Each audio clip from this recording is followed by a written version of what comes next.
What is going on, y'all? It's me, your boy, Concakes, getting ready here for the SNES Sprint. How's everybody doing today? Awesome list for the Tiny 10. Tiny 10, yeah, that's gonna be a lot of fun.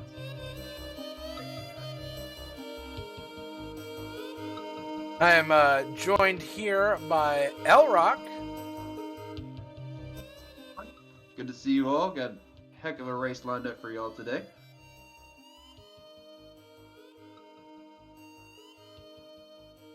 I like that name, Creepy. That's it. Calling Kawaii Cakes. Yeah, just start calling you Kawaii Cakes. I mean, it feeds into my anime and manga addiction that I've had lately, so that works. Like someone took Kawaii eyes over one of Kong's screenshots and put it in the RGL Discord. just get on it, like immediately. We can make that work.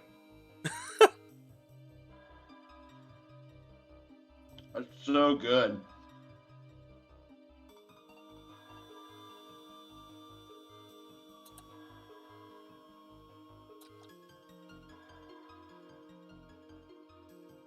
Very excited about what we're going to be seeing today, I'm not going to lie. Yeah, do you want to give them a rundown of the list real quick while we're getting the last couple people here ready? Absolutely can. I'll be honest when I say that the first two games of this list are two games that I was actually not familiar with prior to this event. First one's a little game called Pieces. As evidenced by the name, it's a puzzle game, and for me, like, every time I see this game, I just keep referring to it as a gigantic meme because this is the only puzzle game I've seen that actually is a literal puzzle game. Like, it's not like Tetris where you're just like, oh, I have pieces, so it's a puzzle. It's like, no, this game is actually puzzle pieces. You are actually putting together a puzzle with this game, and it seems really great. Got Biker Mice from Mars, which I understand is really cool, but it was based on a franchise that I just like didn't follow growing up, so I never played the game.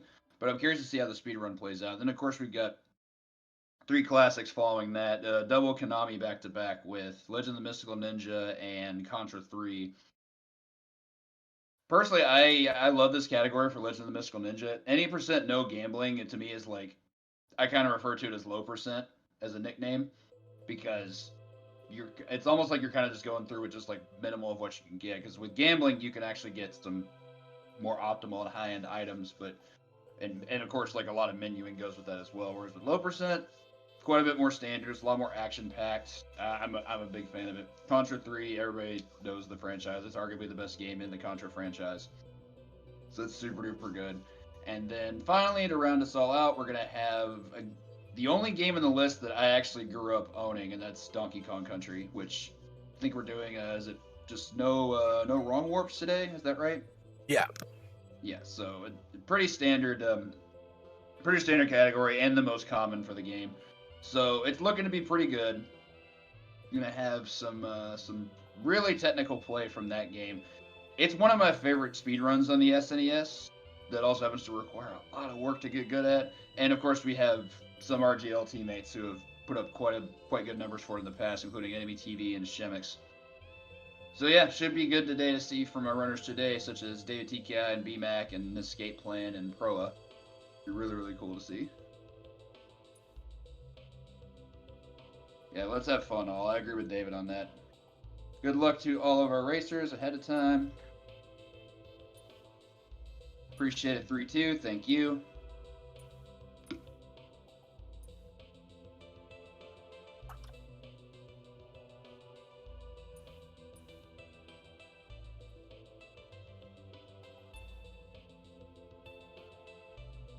Sticker brush, though. How bad does that look? Just wanted to cover the last number there.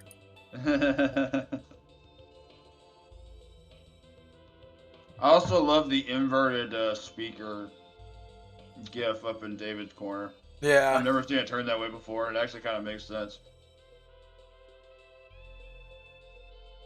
Make sure everybody is alive, which I think they are. And yeah, everybody's just about readied in the race channel.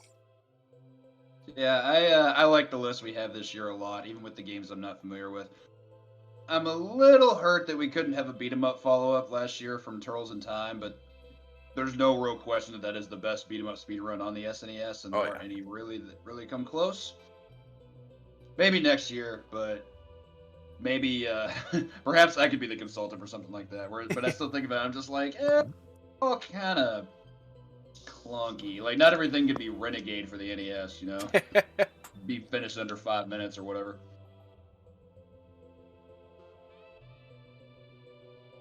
All right, yeah, it looks like everybody is ready, so I'm gonna give them all the start here. So what's our runner count today, Con? We got 5 players today. Cool. We got everybody on screen, and then Fetty PG, who is lurking in the wings of this program that has 4 people up at a time. But we'll switch in. We'll get everybody in here.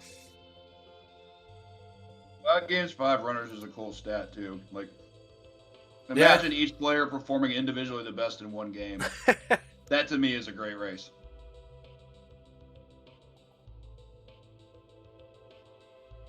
All right, just gave them the start here in Discord, so we'll see them all going here. And we'll kill the sticker brush, even though it pains me to do so.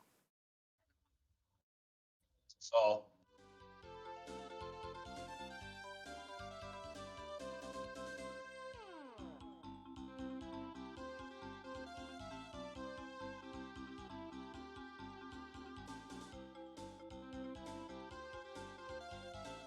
Okay.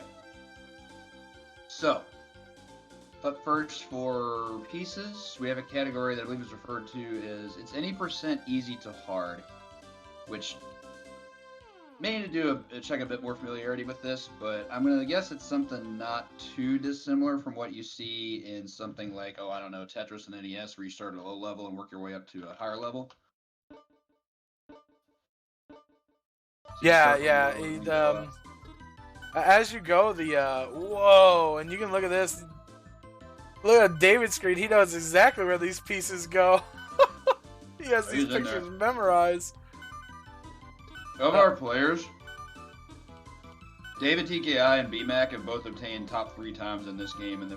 Top 5 times in this game in the past week or so. So they've been putting in their work for sure. Both have really good times. BMAC has a 14:41. David TKI has a 15:15. I am somewhat curious how much RNG plays a factor into this game, because a lot of it looks just like execution. I'll be honest, from a visual standpoint, I love the portraits. Like, this beaver is just on point. Like, look at that dude. David's building it up right now. It's just so cute. Good old crab battle. And you can see on the left side they have little power-ups here. You can see they're using. David was using one that automatically paces pieces for you. He's a little helper. He'll come grab some pieces. Stick with speed. Yeah, I feel that. I imagine that when it comes to going fast, it's pretty important to know when you need to use which ones, or when you need to maximize speed by using it. Like, what's going to take the longest to drag? Just use that instead. There's also auto here. We're seeing escape plan used, where you just click the piece and it goes into its spot. I'm guessing it's a little bit slower than manually dragging it yourself, because the movement of the piece does look a fair bit slower. So you get consistency at the cost of a little bit of speed. Go baseball though. I'm thinking you can hold down a button to make your cursor move faster, because I do not remember it moving this fast in our blind race about a month ago. Reminds me of kind of how it goes with like Marble Madness. It's like, wait, you have to hold one button to go fast? Yeah, I never knew that playing that game. Look at that. These are cool pictures. Dinosaurs. Oh, they're sick. The baseball photo, understandably, got me going. I was like, heck yeah. Yeah, I saw during practice. There's a hockey photo. And, good stuff. It's a hockey photo? Did a fight break out?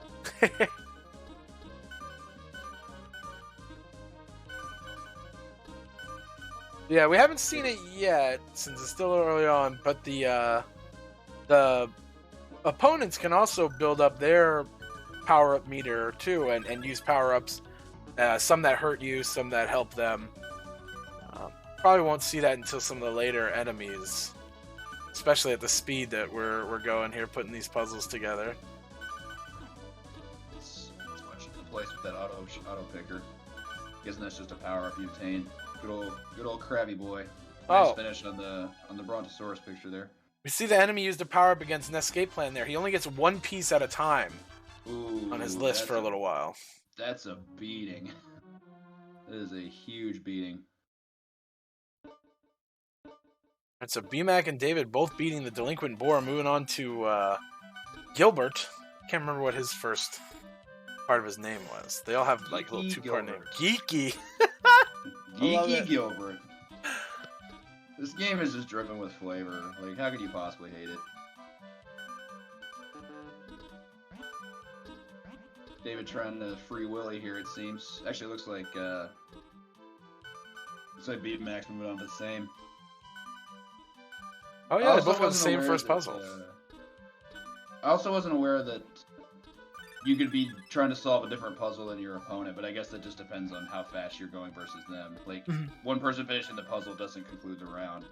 Yeah, you have to do 3 puzzles, and you can see up by the pause button on the top, you see the 2 and the 1 on most people's screens, or on Proa's screen. He's on the 3rd puzzle there on the 2nd. So it shows you which of the 3 puzzles that you're on currently. That. Does it, it doesn't count like backwards or anything, does it? No, it goes upward. Okay, so I think it's actually more than 3, because for this one you've got, well, actually, no. It goes with 1, 2, and then this will be 3. Okay, I miscounted. Because it was going up, I was like, was that how many completed? Because I was registering it as how many that you've completed, so I thought it was like to finish 3, but no, it's on round 3. Whoops. Oh yeah, skiing photo, let's go. I remember having fun doing things like that, except I've never been skiing before. Photo's sick though. Look how much fun that person's having. Oh no! David losing some time there on some of those hits. They ended up being misses. And got there. Okay. Oh wow, BMAC made up some time there. Oh, Came into that 3rd puzzle a little bit behind David and caught right up.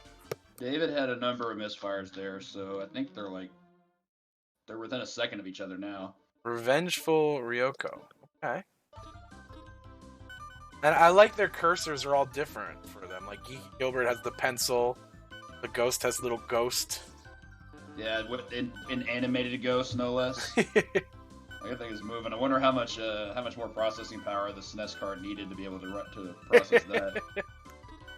It's like, no, we got another like half mega space. Just go ahead and animate it a little bit. It'll look cooler. Plus, people will be able to tell it's a ghost. Oh, now we got airplanes on David's side and dinosaurs. David finished up his Top Gun movie poster here. Oh, hey, another Top Gun movie poster. All right. Wow, they are neck and neck so far in this game. This one's going to be barring any major mistakes, this one's going to be a close finish. It was looking like all David, but there was a pretty big hit there at the end of the last round. Missing the good number of inserts. It's about 2 pieces another ahead. Top Gun poster. It's the Top Gun movie poster round. Yay!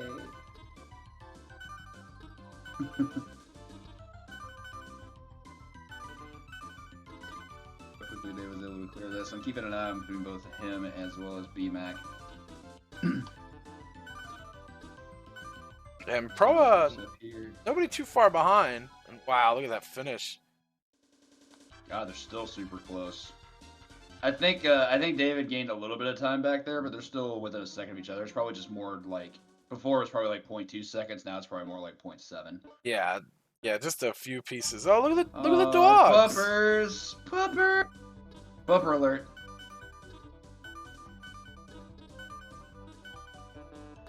What kind of cursor we got here? Oh, it's a heart wand. Get your Sailor Moon transformation on, I guess. And that one animates too. All right, I object everything I said regarding the regarding the animated ghost. I was like, I thought that was gonna be the only one, but now it's like, yeah, no. Bye, Gilbert. Yeah, there's Geeky Gilbert down. So I believe both our players on the left side are both on Ryoko now. couple drops there. Might cost him some time. This might give BMAC a chance to catch back up. Yeah, BMAC's a little ahead now.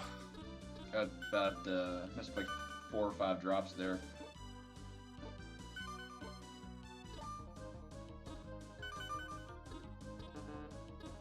Oh hey, the beaver's back. In a different round. I don't know when the Mega Man 2 marathon is.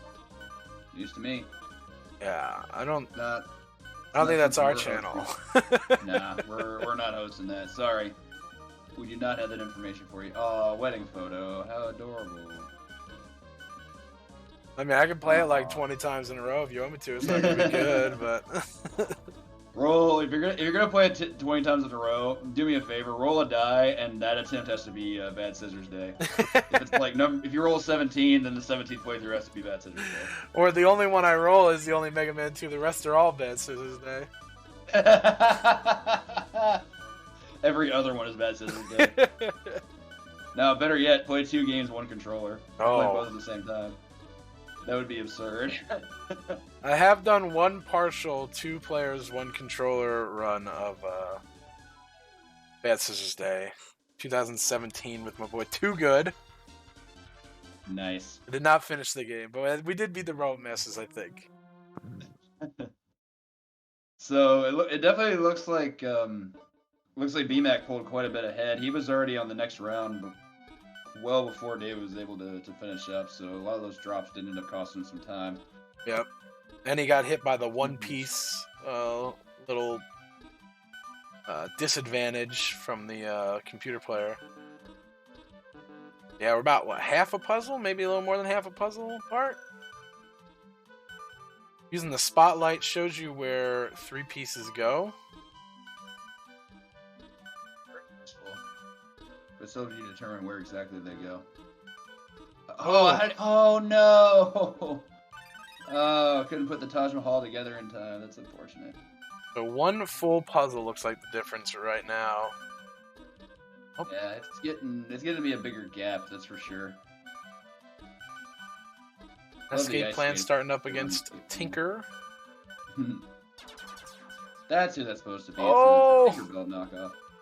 Oh, hitting David with the broom! It's sweeping off the pieces! That's so rotten. Like, that's a time drain in itself. That has to be, like, one of the worst hits. That is a rude... Because, like, you can't play around that. It's just happening, you know? Oh, now we got Gundam Wing down here on BMAX's side. Got the animated claw. Look at him. Thinking he's cool. I'm too cool for school, baby. I got claw hands. You don't want none. David looking to finish up the Leaning Tower of Pisa so he can move on. I think it's gonna be pretty much a wrap for him to try to catch up with BMAC in this game. But in the games that ensue, anything could happen. I don't know. Yeah. Like, as far as like time gaps, I don't know what. Yo, Sir Charles in the top right. I don't know what kind of time gaps there can be in a game like Biker Mushroom Mars I mentioned before, but for Legend of the Mystical Ninja, yeah, that's it's one of to me that's one of the gatekeepers of the list. Yeah, Mystical Ninja, Contra, and then especially DKC. Missing a super jump while somebody else gets it, that could be a whole stage of difference, you know? Yeah, and there's like it's one of those games that makes me wonder how many players learned like the really, really difficult strats. Like there's I know in one of the world's 6 stages, I forget which one, but it's one of those like conveyor belt stages. Like, there's a trick that can save you all of like 2 seconds, but if you miss it, like you lose a ton of time. Yeah, I did see while I was... Don't go for it unless you're on like world record pace or something. So for a multi-game race, probably not gonna see it. Yeah, I wouldn't go for anything too risky unless you're behind and you need to make up the time right at the end. But I did see when we were loading up the streams and getting everybody set up, I did see pretty much everybody doing some practice on super jumps and infinite rolls and stuff like that. So yeah, those are important. You got to be able to do those. I think the big gap creator is going to be like how many times players accidentally lose Diddy, because you know you can't play Donkey in this game. I think you use him in one stage, and that's one of the boss fights. Maybe another stage that I can't remember. So, yeah, number of Diddy losses will probably equate to like massively big loss of time.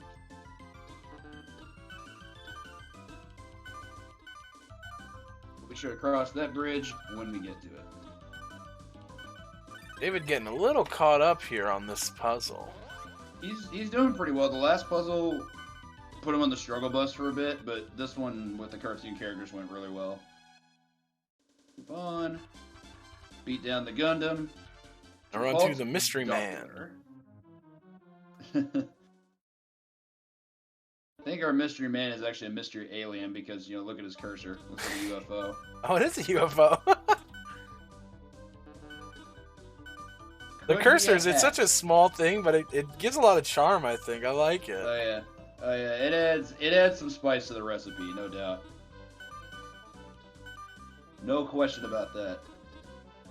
I always hate getting those pieces where like you don't have anything surrounding it, which for the early to mid portion of the puzzle is rough. Like I have to check the shape, I can't check the colors, and that kind of thing. Oh, that baseball photo. B-Max still looking to have a pretty solid lead here.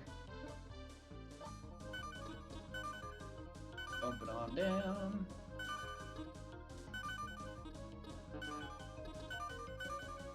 Yeah, this is a really fun game. If you've never played it, even if you're not speedrunning, it's fun to play.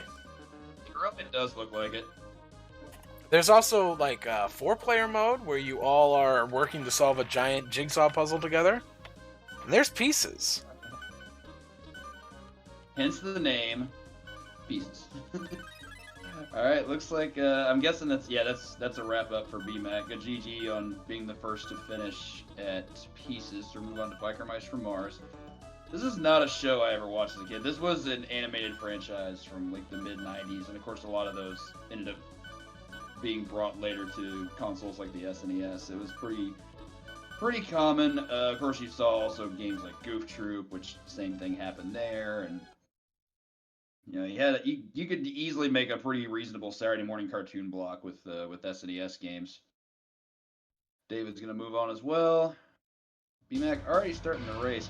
This the layout of this game being isometric does remind me a lot of like RC Pro-Am. I'm sure it has quite a few more mechanics to it than that because this game has 6 buttons as opposed to 2. Those hits though. These zips are reminding me a lot of F-Zero though. This game goes fast. Look at this game. There's unfortunately no command for the game list. Today's game list for the SNES Sprint is in order: Pieces, Biker Mice from Mars, Legend of the Mystical Ninja, Contra 3, and Donkey Kong Country. This is actually really cool. Our two first place runners, first and second place respectively, are using different characters. That could be really cool to watch. I'm guessing the character B-Max playing here seems to be a bit more of a heavier set, so they probably like have a bit more top speed. Whereas I'm guessing David's, I'm not sure if this vehicle is going to have a speed advantage of any kind, but I imagine being as small as it is, acceleration is probably going to be its key strat, which acceleration is never going to be as fast in a vacuum as top speed, but with certain special abilities you can definitely get there, and also it lets you recover from mistakes a lot easier, because top speed's biggest drawback is like you're just not in a position to make mistakes at all. If you bump into a wall incorrectly, you take a lot longer to recover. Yeah, I can get behind that. RC Pro-Am and Excite Bike roll into one for sure. See, they're doing these like spins to get around the corners faster. That spin is sick. And David's got this double jump, but he's going. He almost went off the track there, hit the wall. He's just going ham right now. That spin ability is ridiculous. Yeah, you get a nice speed boost for that. Yeah, like you do a complete spin and you lose absolutely no momentum. Just gotta make sure you stay on the track. Like, look at that! You spin like a full 90. That's so strong. And you're gonna see them retiring from some races early, since they have enough points to win the circuit still. So as you saw, that second race, BMAC just quit out as soon as it started.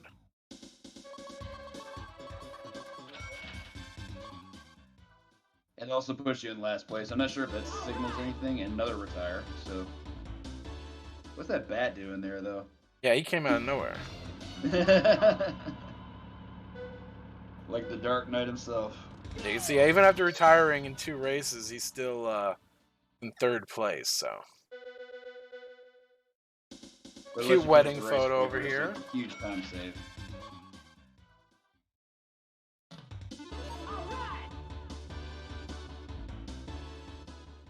Dirt track.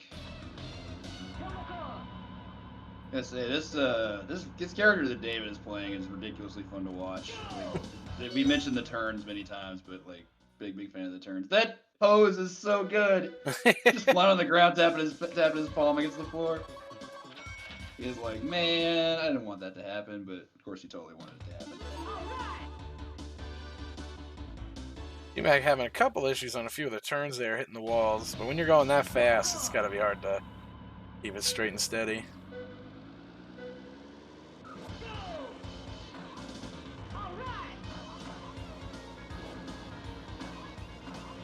And good music here. I'm liking it. We're rocking out here. Straight bops, those for sure. Those indeed bop. Just like Gunbike, yeah, there you go. I'm right there with you on that 3-2.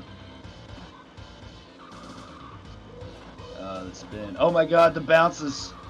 The bounces! David, please! Your character's too technical, can't deal.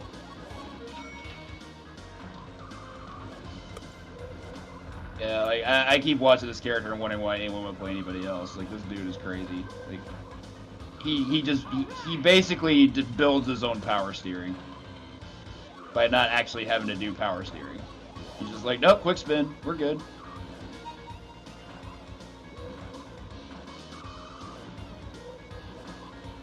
Love it though, love watching it. Ooh, under the final lap. Got B-Max starting the next race with immediate retire. Any I actually don't know this. Any idea how many races they have to run in the circuit for normal mode? Like B-Mac just finished race 5, for example. I am not 100% sure on this one. Okay. No worries. David just finishing up race 4. I guess at the start of race 5, he's probably going to retire as well.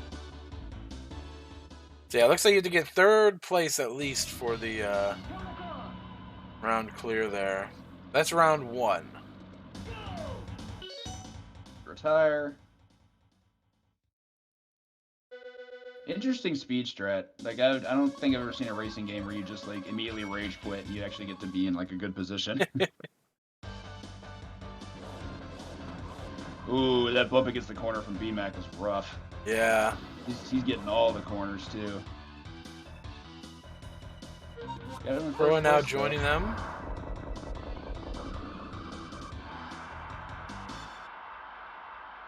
You'd be picking Limburger as well. Limburger is the character that B-Mac is playing, whereas I believe the name of the character David's playing is Vinny. Escape plan, putting some additional work into pieces. And then David's going to move on to what I believe this is the 6th race. Last one was retired. I was going to retire that one too. Okay. That should technically put him a little bit ahead of where B-Mac is in terms of like RTA, like overall time, but I believe I would wager there's probably one less race that he's going to be able to play a bit later. Or one more race he'll have to play later as opposed to what David will have to do, or what B-Mac will have to do. You got Fed coming up here with some pieces of his own. Yeah, I'm gonna try. For some reason, that stream's been giving me a bit of a hard time. Oh, there it goes. All right. Yeah, it's up. I see everything. See everything and all the things.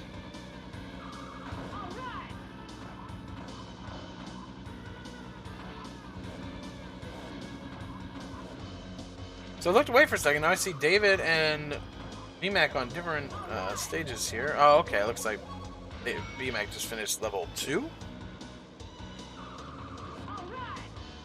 Round 2, race 1. Oh, okay. Yeah, just moved on. I believe David is still in. I want to say he's still in round 1, but they weren't syncing up at any point, but there were some strats that they took different. For example, there was a stage where David actually retired and skipped it, whereas the VMAC did not. Yeah, that looks like what it is VMAC did level 1 and is skipping level 2, whereas it looks like David skipped level 1 and is doing level 2, this beach level. Right. I guess maybe it's a preference, or maybe they're, like, maybe the characters are better on certain terrains, and that's why they're doing these different races, or maybe they just feel more comfortable doing these races than the other one. That would have been my guess. Yeah, I could see personal comfort level, but if I of course I could be very wrong, but my guess would always just be it's character specific. But never know. I mean, each character seems very, very good, but they both have very different strengths. You don't have a big body and a medium body playing the same. That's just not supposed to happen in racing games. David taking some falls, though. That's the second time he's taken a dip into the water. Very unfortunate when that happens. Like, you basically get the lack-of-two pulling you out for those that have played Super Mario Kart. Super Mario Kart was almost the racing game in this SNES Sprint. Because there's never been any controversy about that game in a multi-game race before. And yeah, I agree. I'm all for, like, two top characters being super close to each other. Like, if one's the safe choice and one's the optimal choice, I always love seeing stuff like that. Big fan. As opposed to just something like, oh, I don't know, Turtles in Time, where there's no reason to play anybody but Raph. Like, having a better character that's not necessarily, like, that overpowered, I'm a fan. Ooh! Uh-oh. Big explosion there, but just takes a few seconds. Okay. That was a big hit. Yeah, it wasn't like falling in the water. That took not quite as long. This the visual of this stage is tripping me out, though. It's clear that it's in a sewer, but of course, like, the cameras have to see past part of the wall, so it's just like, why is there all this red?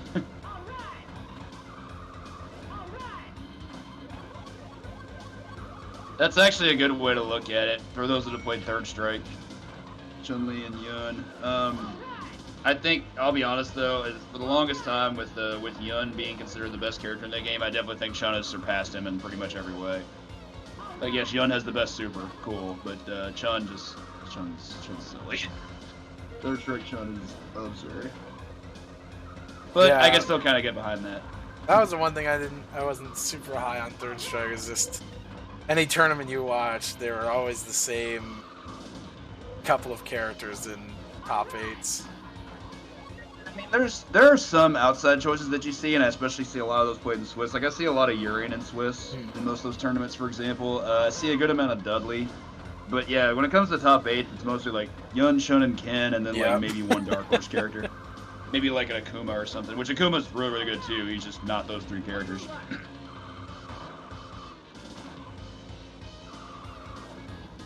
RGL 500.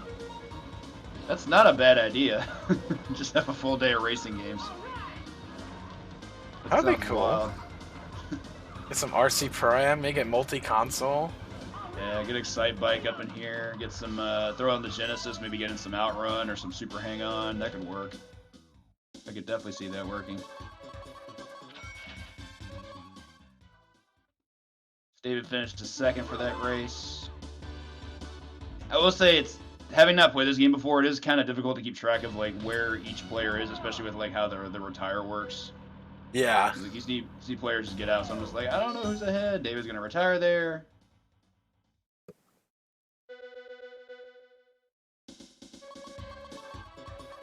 Oh, not want to do that. Oh, Netscape Plan look like having a hard time against the Mystery Man here. We just switched back and just taking a loss. My cosmic power is making it impossible for me to lose.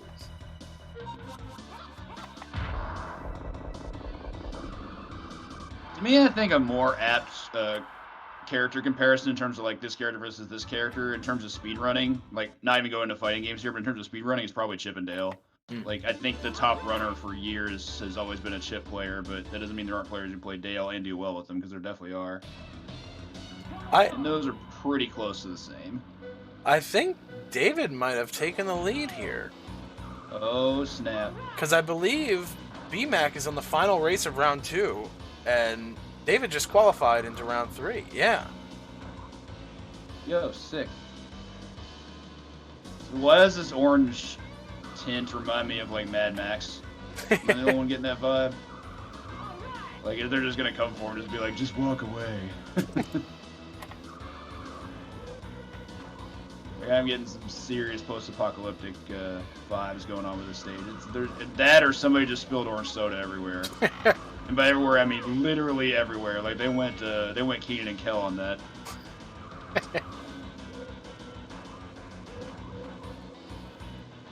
It's so orange. They only have a single color palette for this stage. Is that what happened? Yeah, we've got a David lead, that's for sure. Makes me wonder if BMAC's gonna take the retire in this one. Something tells me you probably can't do that in race 1. This is the first race of the 3rd round, but could be wrong. I haven't seen anyone do a retire on race 1 yet. Yeah, and I think what it was, I think BMAC might have done an extra race, because we saw BMAC qualified in 1st place, while David qualified in 3rd place. So he was closer to not qualifying, but I guess he had everything planned out right, so he was still able to qualify. I didn't see him. Maybe BMAC didn't, maybe BMAC didn't finish first in one of the races, so we had to do an extra race.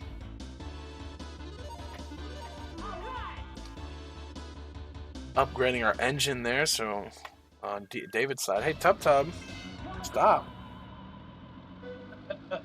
This interference, though. He is missing my brother like crazy. He won't leave me alone. Aww. I'm laying in bed last night. I just feel this giant blob of cat on my back, and I was like, "This ain't gonna work, man." Oh, get your cat emotes out, everybody. just one time. That was strong. That'll get things started.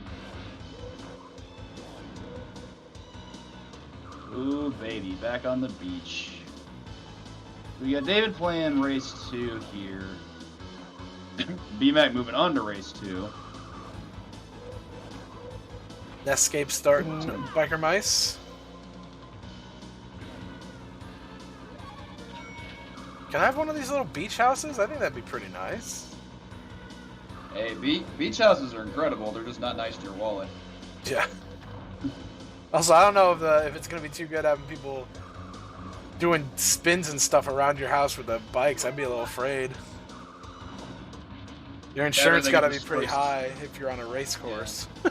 They could just spray sand everywhere all of a sudden. Like, dude, those are my lawn gnomes. Why you gotta? Yo, that spin between the beach houses is ill as heck looking though. Like, I love that. It's like, we're doing it! 3rd place there for David, not bad. Actually, no, it's 1st place. It looked like he was positioned for 3rd, but yeah. Well, actually, no. Overall points, he's in 1st. So yeah, he's still well ahead. So 2 races there, while BMAC skipped the 2nd one. So we'll see, is David going to skip the 3rd one here? I'm guessing it's harder to qualify in these later ones, so you got to do a lot more work. That's absolutely a retire. That bat just coming in, like, every time I see that dude, I'm like, what is he doing here? Yeah, there are a ton of bats. BMAC's flying past him pretty fast, but this is... The sewer, I think the city needs to take a look if there's this many bats in the sewer. Someone call a Belmont. Get that taken care of. That or, like, Bane, one of the two. And another retire. Alright. That puts David in... After the last race with the retire strat, he was in 2nd overall, so I would wager the 5th race is gonna have to do a bit of work. He's behind 320 points, which you can only imagine he'll be able to catch up with in the final race, but this does seem like a risk. Yeah, he's still looked like he was still in 2nd overall.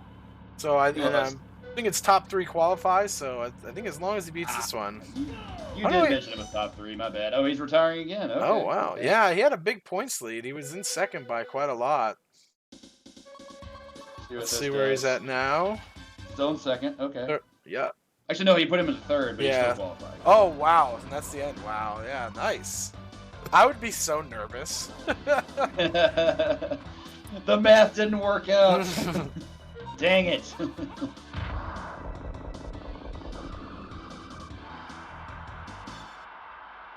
So it's probably going to be retires from here on out for BMAC as well. password system. It looks like one of those old like jumble puzzles. The ones where you slide the pieces. Yeah, oh, those are my favorite. Dude, when I was like 4 or 5 years old, like that was my jam, like every day. I remember my dad is a retired hairdresser, but growing up he always had those at like his what's it called, his salon. Mhm. So I was just like, heck yeah, hand it over. Give me that 16 piece. I'm gonna solve it for like the 7th time today. It's gonna be great. I would load up Final Fantasy 1 on my PSP just to play the slider puzzle from the boat. Love it. Love it. Alright, so now to retire here. We'll be playing the beat stage. I believe overall David's still quite a bit ahead, but he is on some of those risky strats right now, so that could all change.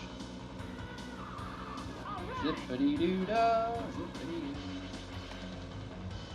There's no zips in this game. It's just that every time the turn happens and he takes a ramp, like it makes me feel like he's doing a zip. I was like, why does this feel like cheating? And of course the super high jumps are ridiculous as well. Followed him straight up by like nosedives and stuff. Yeah, that's awesome. He's doing that double jump, position himself so he's along the turn, and then doing the like drop so he can land and just keep going the right way. It's so sick. The more I watch this, the more I keep thinking to myself, I wonder how much fun this is actually to do on a controller for execution purposes. It's got to be amazing, right? Yeah. And it probably takes a little while to get used to which way up, down, left, right turn you since it's isometric, you know. And yeah, that much you can't take out of account. Isometric racing is weird. I've got to Just relearn an isometric game coming up here soon, and I'm just. That's what it is. I mean, Mario RPG is one of my favorite video games of all time, but man, isometric platforming is, yeah. Definitely takes some getting used to. When you're hitting up and you're moving right on the screen, and it's just like, oh, okay.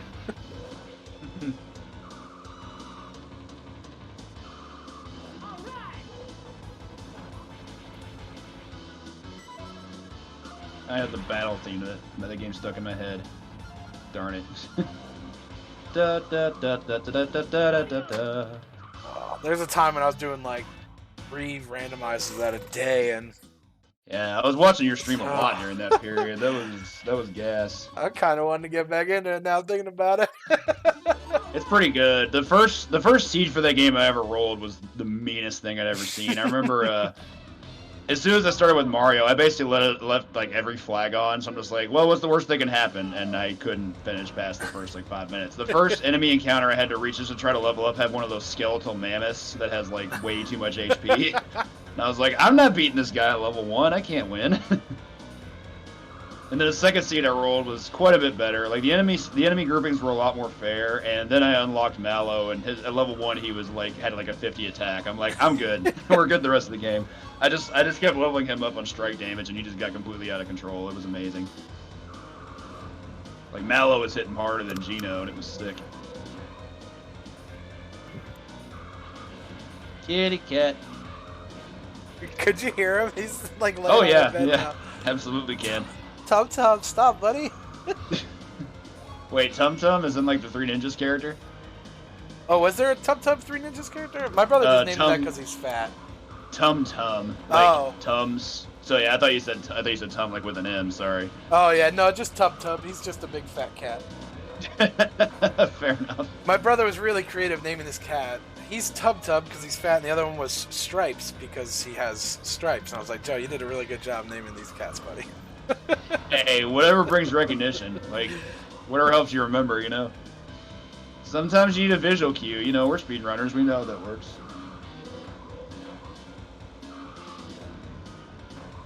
I had to shake a Publix bag at him so he'd run away.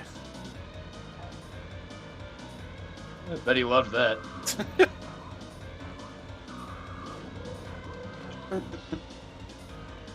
Come get your plastic. I'm gonna step away from the computer for just a second. I'll be right back. Fill again while Colin's gone.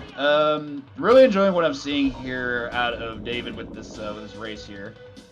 Nice goal there. Got best lap in lap 3. Should still put him in first. Yeah, he's in first by 40 points. BMAC probably still a little bit behind, but I do find it unfortunate that you can't see what round and race it is during the race. That only comes up at the very end, so hard to keep up with where exactly each player is, but still want to play it. David will retire from that. And then we've got BMAC actually performing this race here. So round 4, race 4, okay. We can compare where BMAC is as soon as he finishes up this run.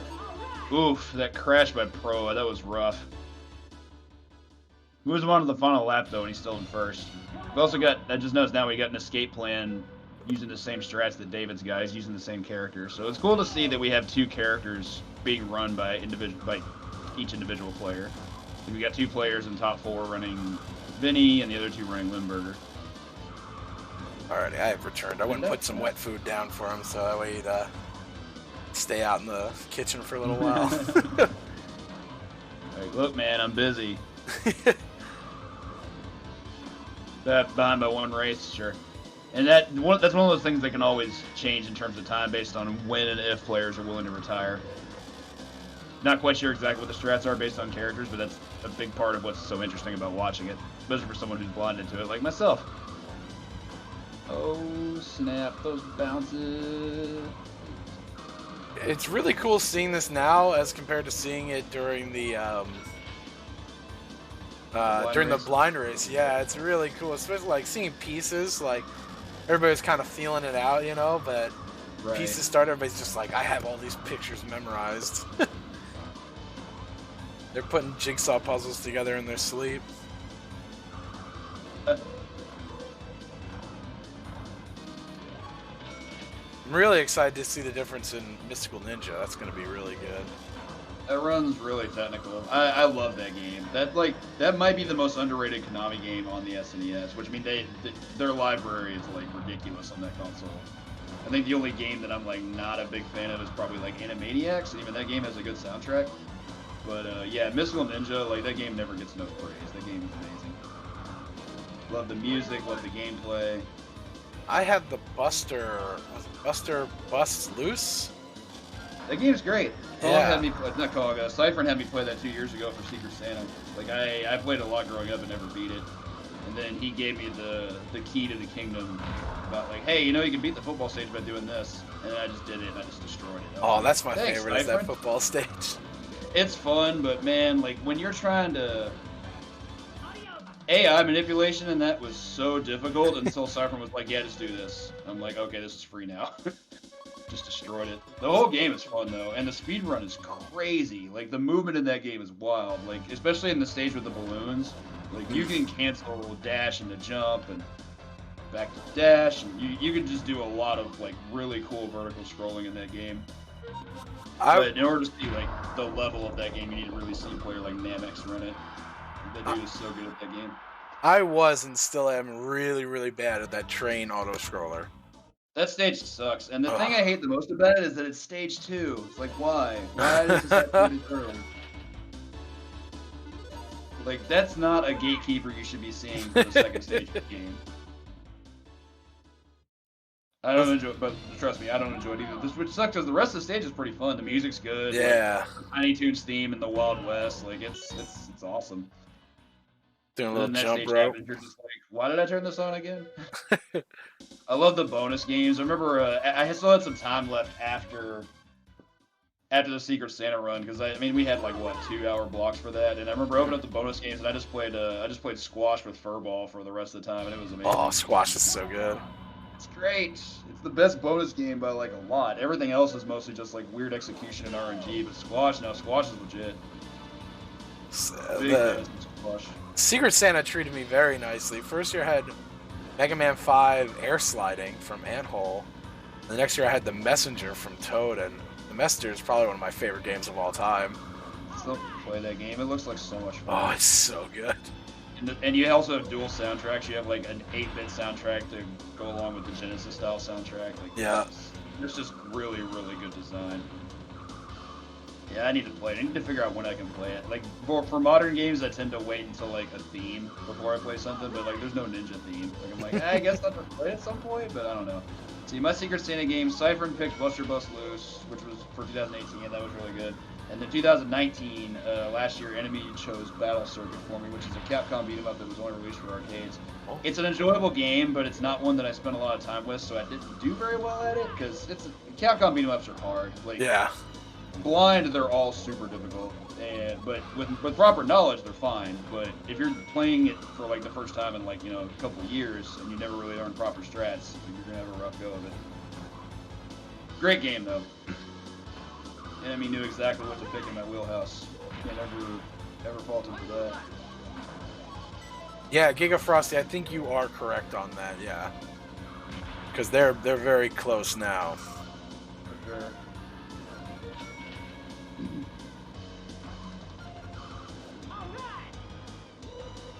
Mac finished up the first race of round 5. And David finishing, I think, the second race of round 5, where he forfeited the first one. So now we're going to see a forfeit from BMAC on this one. Yep. And we're going to be right up next to each other. What is the deal with the glowing blue flames? I wish I knew. He looks like Buddha, I'm like, I don't know what he's doing. Talking about when Lindbergher retired. Oh yeah. Like glowing blue. I'm like, what is happening here? Yeah, I don't know too much about the TV show, so I don't know too much about the lore behind any of these characters. So, big fail on our part there. Whoops. Time estimate? Hard to say. I was looking at top times for this game, for this category, and the actual, like, top times were, like, all sub 30. Whereas, between these players, you've got David, BMAC, and Proa in 4th, 5th, and 6th, respectively. David, the only one with a sub 30. He has a 29-23. So I'd wager, if one of these three were going to submit it for, like, a marathon, it would probably be, like, an estimate of 35. There's a decent amount of RNG to it, and you never know what's going to happen. So I'd say 30 to 35 is a pretty reasonable estimate. Yeah, all the little wall bumps, they all just add up, Yeah, so like execution becomes important there, but there's some reasonable randomness, and of course menuing. Like to retire may cost time with menuing, but I guess that's only really important if you're going for like the really optimal stuff. That wall bounce was sick. Yeah. David was just like, caught him sky high. We're going.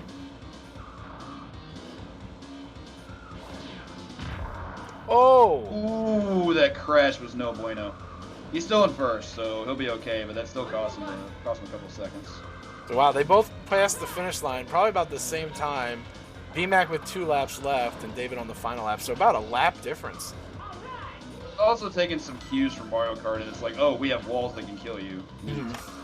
This is it, like, yeah, there's a lot of like barriers in Mario Kart, but you think about like stages like the ghost houses and Bowser's Castle, like you can hit a wall and die, because the concept there is that there is no wall, and just fall in. Yeah. And you're done. David finishes up round 3, sticking to first place. Very good. He'll probably take a retire here, I would imagine. But there are only 2 races left for this circuit. Ooh, that slowdown there from BMAC. That's well, I wonder what happened there. Now that I don't know. I'm sure it's an in-game mechanic I may not be super familiar with. Yeah, David's going to retire to go on to the final race. I feel that. He'll probably be in 2nd place overall by points. But I wager this is going to put him in a decent position to finish out in the last race.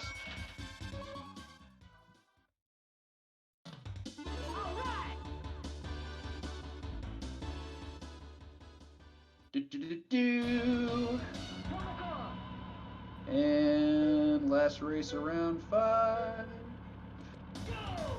Nope, gonna retire. I think that's the last one. It's 5 races per circuit, is it not? Maybe I'm wrong there.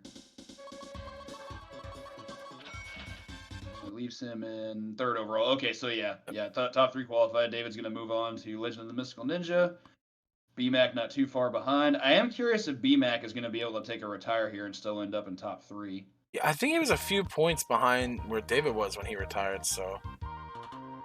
First thing I'll note for everyone about Legend of the Mystical Ninja, the Japanese version is definitely faster because of less text. So definitely get used to seeing Japanese characters. This game is so good, though. It's so weird how this game can go from like Good place. an overhead style like this with jumping into just like a typical side-scrolling platformer. But yet, it's not like this one's an overworld. It kind of is, but you still have to fight enemies. Mm-hmm. Yeah, GG, David and BMAC both finishing up. Yeah, that was a pretty close finish too. But David's probably ahead by a good, say, probably about 20 to 30 seconds. Mm-hmm. But with knowing this game, that can definitely turn itself around. Oh, getting some hidden money there. Hey, there's no gambling here. Oh, I love this music here in this side-scrolling section. That owl statue is so legit. Love it. This game is just so full of just all kinds of great flavor. And like I said before, the soundtrack is ridiculously rad. I'm a big fan. I remember renting this game with my brother, and I think we beat the Lantern boss, and I think that was as far as we got. My next door neighbor and I rented it too. We got destroyed. I don't even recall how far we got. We were just like, man, this game is really mean when you take a hit. Which it definitely is. So, one thing I do recall with this game, your upgrades for your melee weapon tend to be pretty strong. In fact, I think this up to the yo-yo that David has now is one of the stronger ones you're going to see.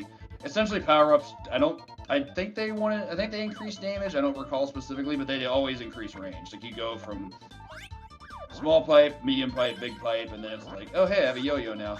Weird thing about the yo-yo that actually could be considered a drawback is that it does have longer recovery time than a pipe. And the other part that can be gross is you lose your power-ups when you take a hit. So it adopts Castlevania Bloodlines in that regard, as opposed to, something a lot more fair like Super Castlevania 4, where you don't lose your whip upgrades until you take a death. Yeah, and he got hit twice there. He hit the enemy and then hit these spikes, so he ended up losing 2 upgrades. So now he's at the short pipe. Oh, nice double hit. Yeah, that was a good one.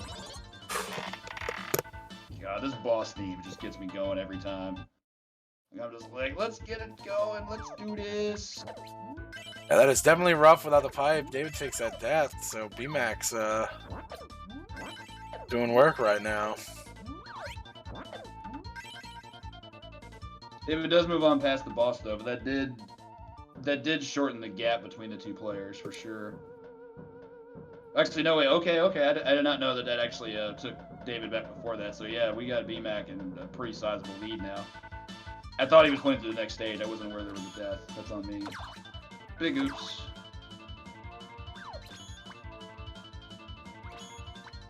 No. Oh, that was a sick double hit. When you can combo those hits, that's so strong. I'm sure there's a decent amount of RNG to this, though. Okay, so BMAC's gonna move on. Back to our overworld. I also love the jump hits you can do in this game. Like, they're so good. Like, you get to swing and keep your momentum. When you're on the ground, if you take a swing, you can't keep moving after you swing your object. But when you're jumping, you get to maintain momentum that way. I'll find some sandals. So doing like something like immediate jump into hit is a pretty big deal. Like, that's the kind of thing you want to be able to do in this game consistently. It's all about momentum in a speed run, after all. Get your scroll, buddy. I didn't want one. Done. Oh, but now they're picking their boat ride to the other island, and I think the cheapest one is like a little barrel. Yeah, like a little tub. That cutscene is so good. It's like, hey dog, I'm faster than you, and I can eat you. Help me! Rip Goemon. He's got knocked back. The cutscenes in this game are glorious. I love them. I can't remember his name in the Japanese version, but I think it's the other guy, the 2-player character, Mr. Yang, in the English version. I actually don't remember. You could very well be right. I don't remember though. All I know is Goemon, and I only remember Goemon because of the N64 sequel. Because his name was actually in the title. Ibisamaru, thank you. Oh, here comes the shark. He's coming back for round 2. Oh yeah, BMAC being careful there. Didn't want to wanted to get those coins, but didn't want to get the weapon power up there. Didn't want that yo-yo. The puffers. Wait, these enemies are the purple fish you see in Super Mario World. Like, they don't wake up unless you approach them, but I guess you have to. These ain't no swimming levels. You gotta move past everything. Excuse me. Pro qualifying down there. Good stuff. Let's see what round they are on now. It might be close. Round 5. Okay, last round here for a pro.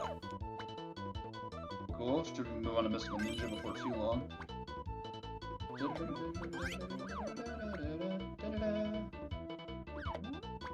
Yeah, this was so big for me. Like, I really enjoyed the fact that they kind of took like almost like a Link to the Past style approach, except that it has jumping. David reacquires the yo-yo. Yo-yo's really good, as we all know.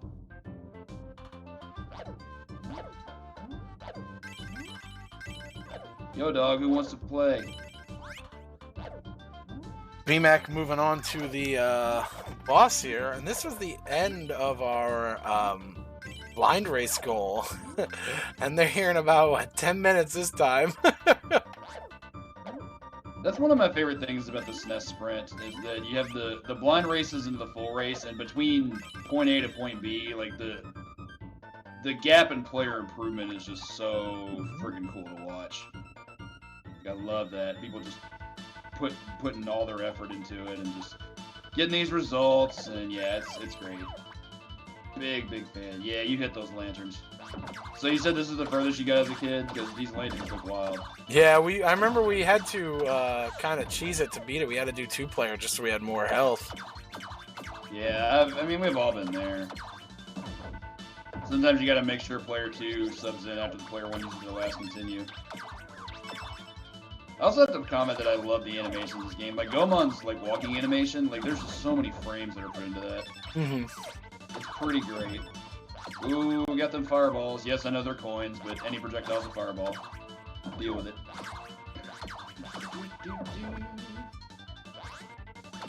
The BMAC finishes the boss off first. David not too far behind. We probably got a 20 to 30 second lead here for BMAC. Cutscene to cutscene. Nice finish there from David.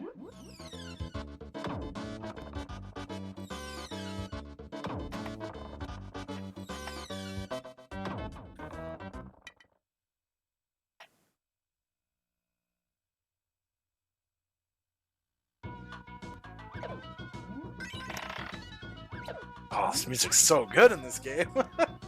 Isn't it though? Real good. Like, you just didn't have bad Konami sound design around this time. Such a thing did not exist. Oh, we're going to Concake's world. We're going to Clown World here. Welcome to Krusty Land. Oh, got that nigiri, I feel ya. Nigiri is a food item with some serious gas. Oh, giant octopus. Better dodge it.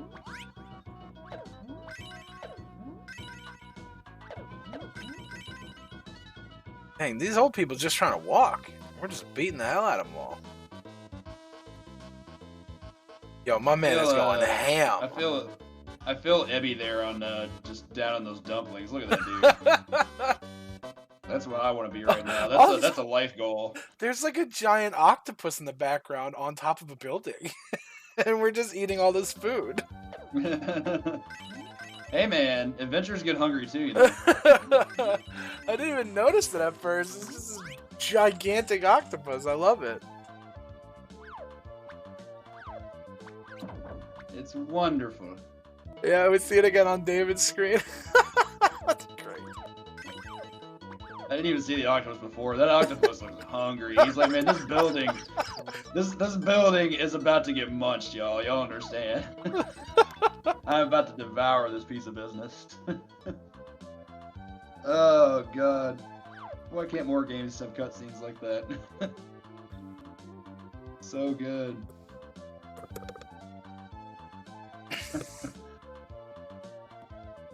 On in you go. Ooh, busting the door down. We got the owl back, I feel ya. That owl always reminded me of Owl from friggin' like Winnie the Pooh. Like, same color scheme and everything. Plus, he's just this, like, wise old bird. I don't even know his name, and I was like, he's an owl. I'm just gonna call him Owl.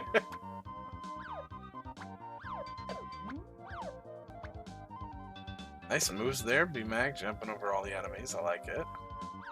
David's getting some good jump routine too. Like he's just nailing those spot jumps when he lands. I'm sure the optimal thing to do there is just be frame perfect, but you know, just be frame perfect. This stage is really cool. The first time I ever saw the stage was actually in the race for this game at HDQ earlier this year between Teleo1 and KLM.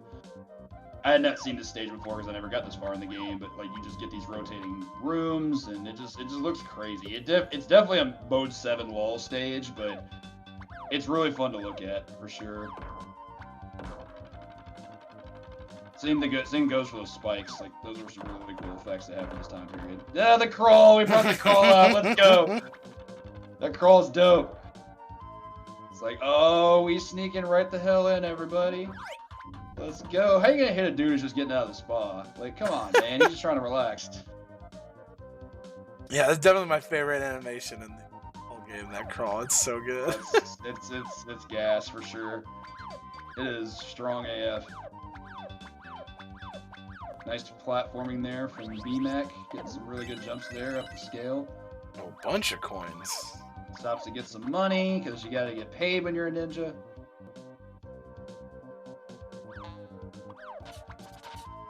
Ooh, the slot machines, though. That's a good lucky hit. Just getting hearts doesn't impede your progress. That could be bad. Oh. Yeah, that wasn't good. And he probably lost a power up for that, too. Yeah. Down to the weakest game. Bad roll. Oh, sticks around and gets some money. Hell yeah. Probably worth it. Might buy you that upgrade you lost. Ooh, boss time. You got Honda 1 and Honda 2. Nice finish on the first one, but this does seem like the kind of fight where you're probably going to take a lot of damage that you don't want to, like lose an upgrade and stuff, but projectiles are supposed to carry you there, so you can't really lose those from lack of upgrades, so works out.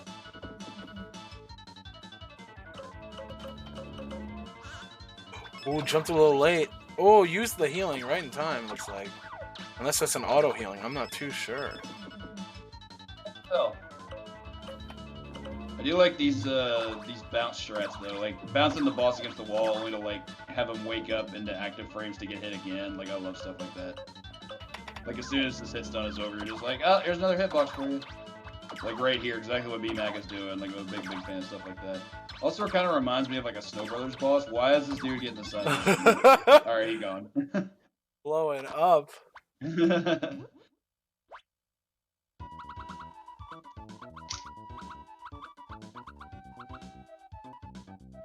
Here's the hip new thing, totally blowing up right now. David's gonna move on to the final wave of the boss himself. Using melee though, I think that actually might work out a little bit better. I don't know if he's just out of ammo or whatnot, but this is probably better to get consistent hits, but maybe slightly less safe. Yeah, and he's got the yo-yo, so he's got a much bigger reach than what B-Mac was working with the cane. Yeah, yo-yo does things. It does many good things. Check back in on Fetty. Fetty is working on the Mystery Man still. Pro moves on to Mystical Ninja himself. Starts off in the first stage. I just love some of these enemies. Like these dudes with the flags chasing Gomon here, they're like my favorite. Like they're just so funny. They're so ridiculous to look at.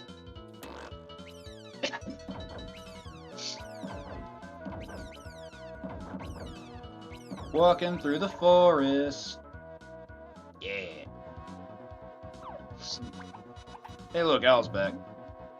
Peace. Oh wow, coming down to the wire for Fetty versus Mystery Man. Oh, his auto ran out. Can't be losing those. Oh, the crawl under the gap. What you going to find, Gomon? Yay, there we go. Just drop right off. We got TikTok clock business up in the house here. Oh. They're cool platforms. That platforming the first time you do it has to be just disgusting. Like blind, this is probably just like mind-blowing to have to do. I've never done it. I wouldn't. I mean, I think I'd be able to do it just from watching that, but if I'd never seen it before, oh yeah, Dunsville. Speaking of which, had the same thing here. I do like that you can crawl across from one ball to another, though. That's big, big help. Oof, Fede taking another death to Crawl, Mystery Man here. crawl movement from BMAC there, looking real good. Oh, I missed a cycle on the platforms, though. It's unfortunate. That might... I'm sure that there's a way that that can be done with -1 cycle, but probably better... You probably thought it better to take the safe route, which I gotta respect that. As someone who plays a lot of arcade games, sometimes it's correct to do it safe. Yeah. Oh lordy! Oh, that double jump was really, really nice. Good stuff there to BMAC. That was a tight window on that jump there. Yeah, it was probably a little bit bigger than I anticipated being, but it's definitely one of those things that you can't miss. If you'd missed that, you probably lost a ton of time. Oh no! Missed the first fireball. A little bit early on the active frames of the projectile. Scooting on through. Finish up that room for BMAC under his boss. Also a ridiculous looking boss. Like, what are we even looking at here? We have all these ninjas that are coming from him on, like, what is that? Like, supposed to be like a kite or something? Yeah, I love how fast their feet move.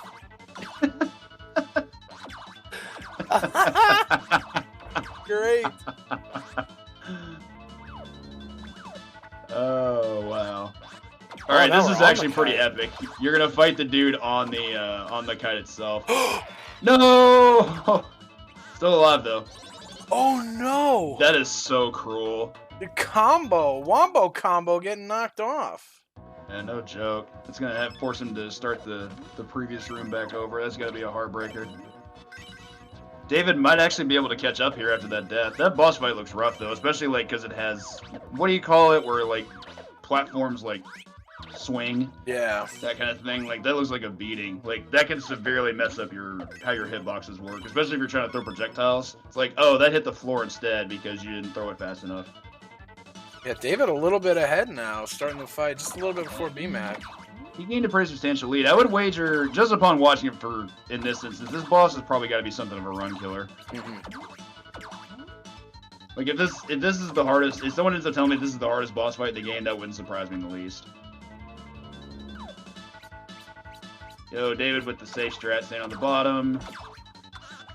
Yeah, I he's think staying that's really where- towards the center of the platform, too. Nice I think kill. that's where, yeah, very, very, very good stuff there. I think that's where that cost BMAC a little bit. He went a little bit too aggressive on the first attempt, and he just ended up just taking too many hits. Yeah, David takes a small lead there. I'm gonna check the global timer to see what exactly we're looking at in terms of a lead. Oh, Pro is trying to get chased by the shark. I love it. That cutscene is so good. Alright, so judging by cutscene times, it looks like David's in the lead by about 12 seconds. So pretty reasonable lead there, but knowing what we've got remaining for the upcoming rest of the race, 12 seconds can be closed with one mistake. Yeah, and hey, an hour and 6 minutes in, and we're 12 seconds separated the first two times. That's really sick. I'm there for it.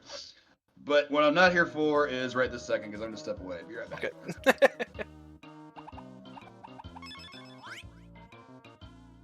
So people in chat, if you would like to participate in the next NES Sprint next year, or any of the other fun events we have coming up, including the Tiny 10, which you saw earlier, our Contra One Night Only tournament, Knockout One Night Only tournament,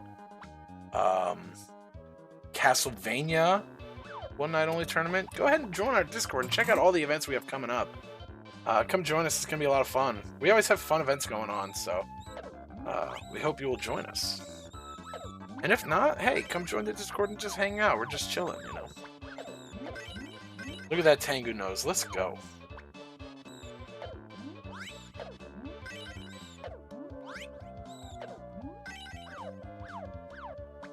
Alright, we got a boss here on David's screen.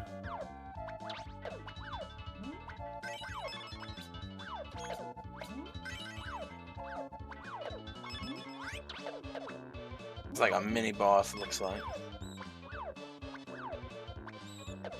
Whoa, I thought he was gonna fall. Look at that little extra lip was right there. Escape plan retiring from the race. Should be finishing up. I'm pretty sure an escape plan is on round 5. So should be finishing up. Oh, having to go behind the waterfall here.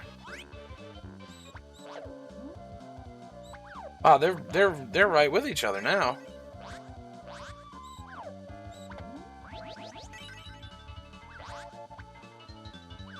Oh, David just couldn't hit that enemy. I don't know what that was about.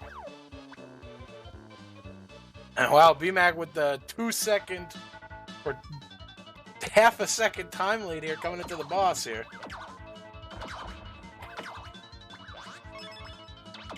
Oh, we got the petals now. The cherry blossom petals, looks like.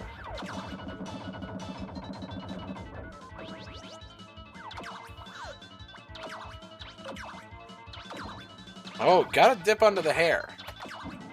It's gotta be the hair. Gotta get the head and shoulders. Oh, nice heal. Oh, boy. Still got some healing items left. Oh, BMAC took a death. BMAC takes a death. Oh, no. That's going to create a big gap. Yeah, David should have a pretty surmountable lead at this point. Yeah, and BMAC came into the boss fight just a second ahead, too. And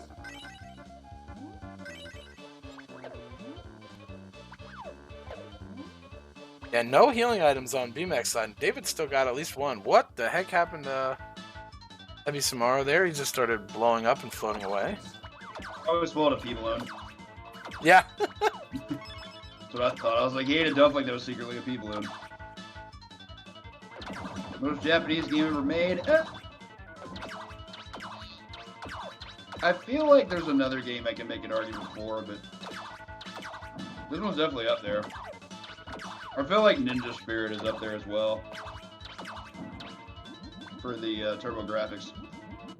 BMAC doing just fine that time. Going straight through, no problem.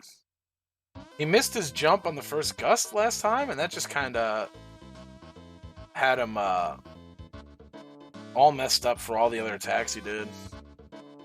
Rough go on the water here. He's already down to 1 HP. Yeah, still has a few healing items, but probably doesn't want to use them if he doesn't have to. Oh, well, there it was. Well, yeah, there it was. I shouldn't open my mouth. Commentator's curse, baby. Oh, and there was the healing item in that pot right after he took... I mean, sometimes you gotta do what you gotta do. Yeah, RGL, we do everything best, including commentator's curse.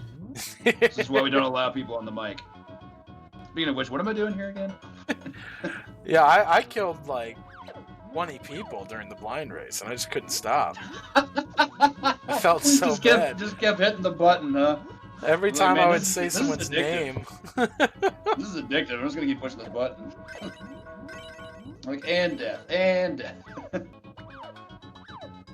I love it. Yo, the bouncing balls. Love this. Escape plan finishing up. Biker Mice from Mars. Gonna be joining everybody here on Legend of the Mystical Ninja. Always a good time.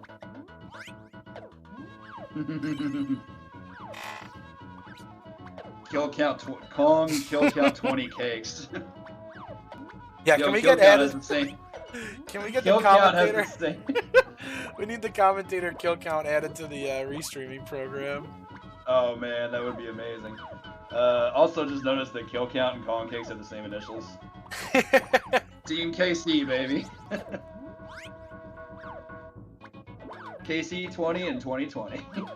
Oh, David taking a death there. Oh, killer cakes. Yeah, that was rough. Wonder if that's gonna put him that far behind. Oh, back to the and like just like that, we're trading from the last boss fight. This boss seems like pretty tough without the any extra healing. The fireballs, I don't know how you're supposed to dodge those. Oh, I guess you stand right there. Yep, we got lame strats. That's how it works. Good fight. Yeah, this game is definitely creating some serious turbulence on the leaderboard. That's for sure. We got a dragon there. Like, if this ends up being like the most the most competitive part of the entire race. I would not be at all surprised.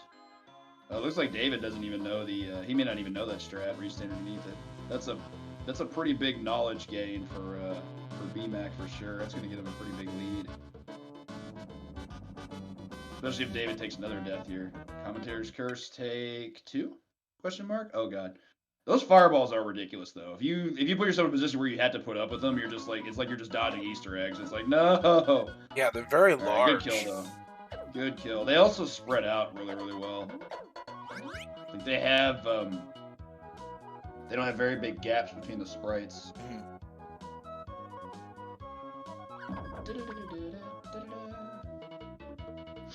Yeah, that gave BMAC a pretty big lead having the better strat for that boss. That was pretty huge.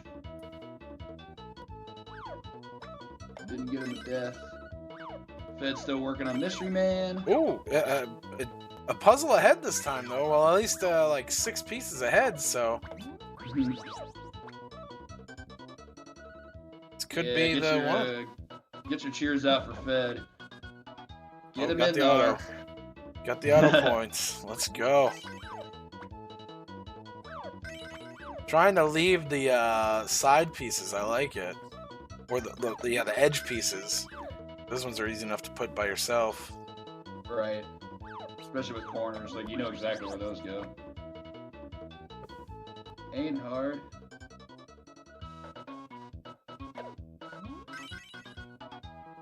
Are we in there? Let's go!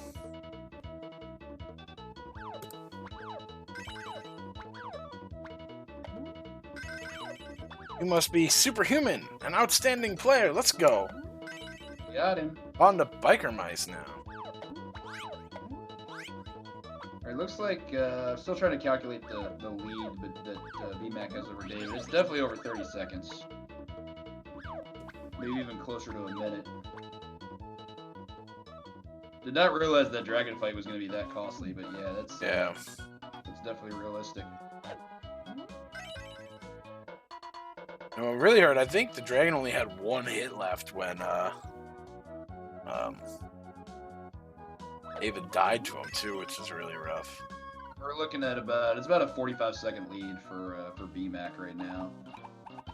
David's doing everything he can to make up for that lost time, but I think unless some boss fight mistake happens with BMAC, I think it's pretty much his game to lose. Yeah, awesome job there, Fed.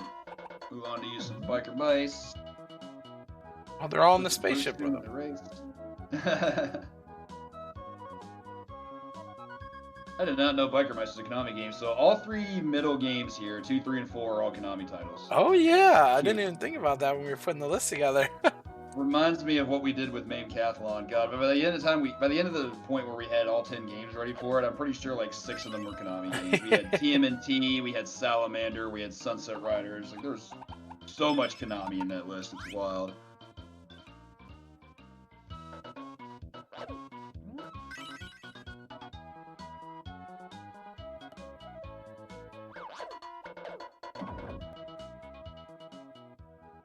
Work there. What are these enemies? Are these dudes like, are they like clown plumbers or something? Like they walk around with like their utility belts, but they have faces painted. I'm like, I don't know what I'm looking at. This stage is so neat looking. This reminds me of like an Aladdin stage. With lava rushing in the background. Pretty cute. Crawl, baby, crawl.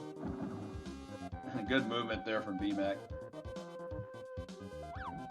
I like it.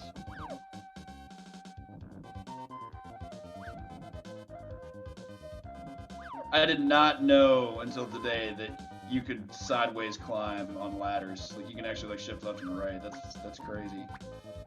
How many games let you do that? Imagine if Mega Man lets you do that. On side to side on ladders. What do we have going on here? Escape plan starting off on some Mystical Ninja. Very good. I think that's the first boss clear in this case.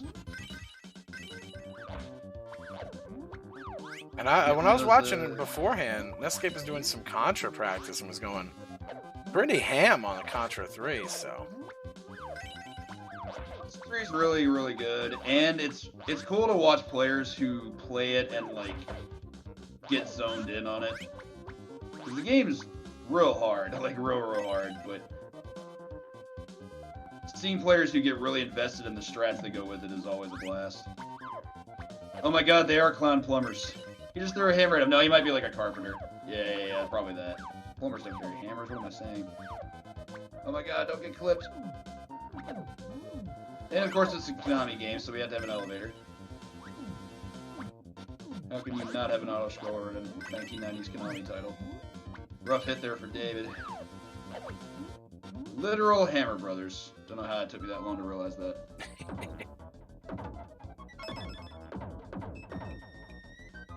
Oh.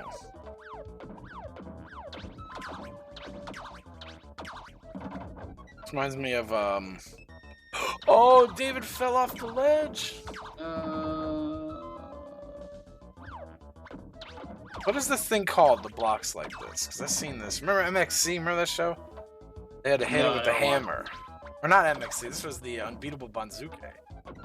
They had to hit it with the hammer. They had to hit the smallest block and make the tower not fall. Or the lowest block and make the tower not fall with this giant mallet. Oh, it's like Jenga. Except with Jenga, you don't have a hammer. I mean, you could. You could get a little mini hammer. That's how we're playing Jenga from now on.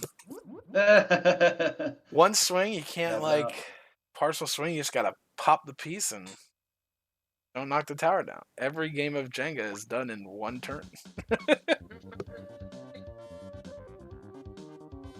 I can get behind that. Like, what's it called? Speed chess. In this case, it's speed Jenga. You get to use a hammer. Those are the real strats. Jenga hammer, baby. Oh, we got this like slide, jump, slide. So Mega Man 8 is what you're saying. Also, has Enemy played this portion of the game? Because we know how he feels about minecart levels, and that was most definitely a minecart level.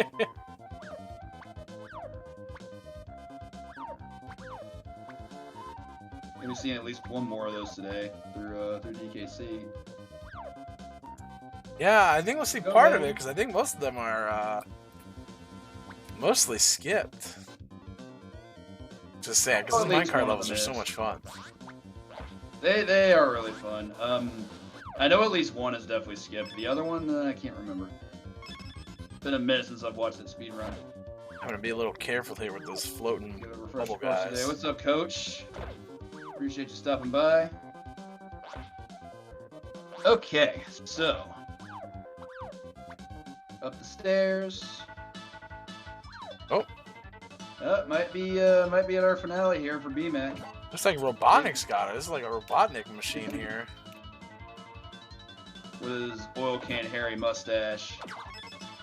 Another circular platform boss. Well, he's circular, not the platform.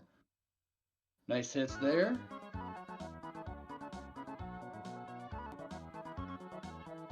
Get our little cutscene. This looks like an ending cutscene, but I feel like this probably isn't the end of the game because like BMAC is not. He's still going through the cutscenes. So, yep. Yeah. They're fake.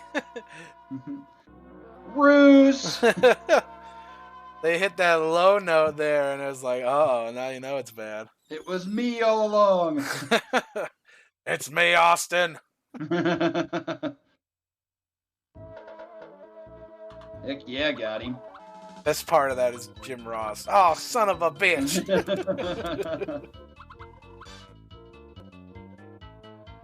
Our ninja friend from before that was trapped inside the giant, like a kabuki mask, breaking us out of prison.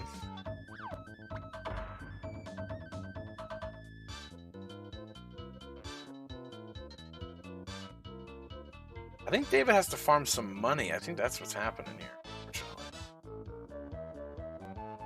That's probably accurate.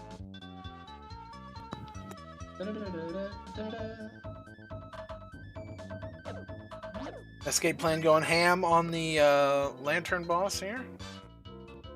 Yeah, took a little bit of damage there that you probably didn't want to take, but I think the biggest drawback of that is it's just gonna reduce his upgrade. He still has the longest pipe, but not having the yo-yo does unfortunately hurt some of his footsies that he's gonna be able to try to utilize later. Pro working his way up the elevator challenge, as it were.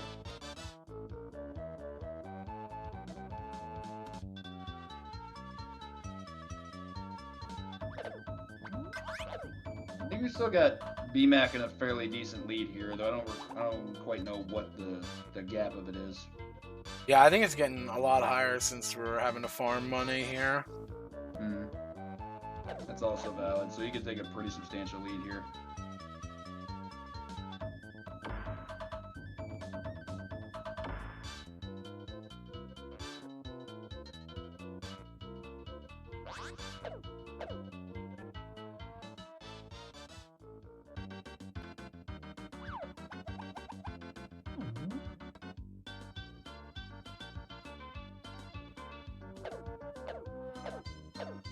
I always love these effects. Like, you just hit it, and then, like, it's not that it even breaks apart. It's just like, fade! It's like a bunch of lights that get turned off. You guys are fast. Oh, yeah. Got insane Can't bolts outrun here. them, but you're already pretty far ahead by the time they're trying to go in on you, but I think that should work out. I don't know if that was a drop in the yo-yo, though. Yeah, he still has the pipe, so... Yeah, he got shot by the gun guy here. Right, that's what I was referring to. I was like, oh no, he took a hit. I don't think every hit I don't think every hit in this game results in like a drop of upgrade. I think you had to be at a certain health total to do it. Because I've definitely seen at least one of these players take a hit and still have the yo-yo. And plus, you get max health upgrades in this game, so it would stand to make sense. And I think it's 10 hits. Every 10 hits is when one of the cats come out to give you the upgrade. That makes sense. Oh, ladder jumping, that's the best. Oh, we're jumping on clouds now. Clouds! We got... I forget what these are called. They're definitely not Yoku blocks, but like platforms that disappear and you step on them. Think like the falling blocks in Bubble Man stage. Yeah. I don't know if those have a name, but I guess diminishing platforms. Good way to look at it. Pain in the butt. Can be. Oh, we got fast ninjas here on Pro screen. Lantern boss round 2. Yeah, Pro's putting in some work on this game, that's for sure. He reached this point pretty quickly. Ooh, get him. I like some of these grouping strats too. Oh, that was not a good hit to take. And got comboed too. Of course, now I'm commentators cursing it because he just got hit like 4 times in a row. Oh, you have to. Oh, that's the worst. The fact that you have to wait for those guys to despawn to get the next wave to show up. That is some garbage. Wasn't working on this boss though. Ah, the kunai blocks your fireballs. That doesn't surprise me. Now, okay, nice kill. That last phase worked out really well for Proa. Oh god, it's a deer on the escape plans screen. Yeah, it looks like, wow, yeah, look at all that money. Because David was farming money up to like 1,200 and now down to 100 money. So yeah, that's a big money farm. That's rough. Yeah, no doubt. Looks like VMAX onto a boss rush here. Good stuff there with the cleanouts. And all because that just little slip off the platform caused all that trouble.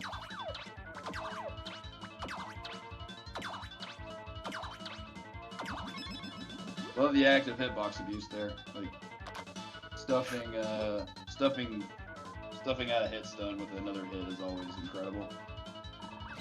This boss I don't think we've seen, but I do like the fact that you can hit the arrows back at this dude. That seems great. And to do 2 damage apiece, yeah, it's probably your best strat available.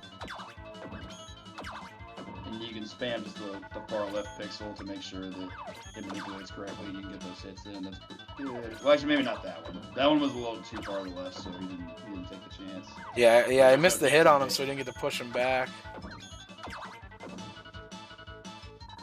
Should be the last cycle here. One. Oh, jumped into the arrow.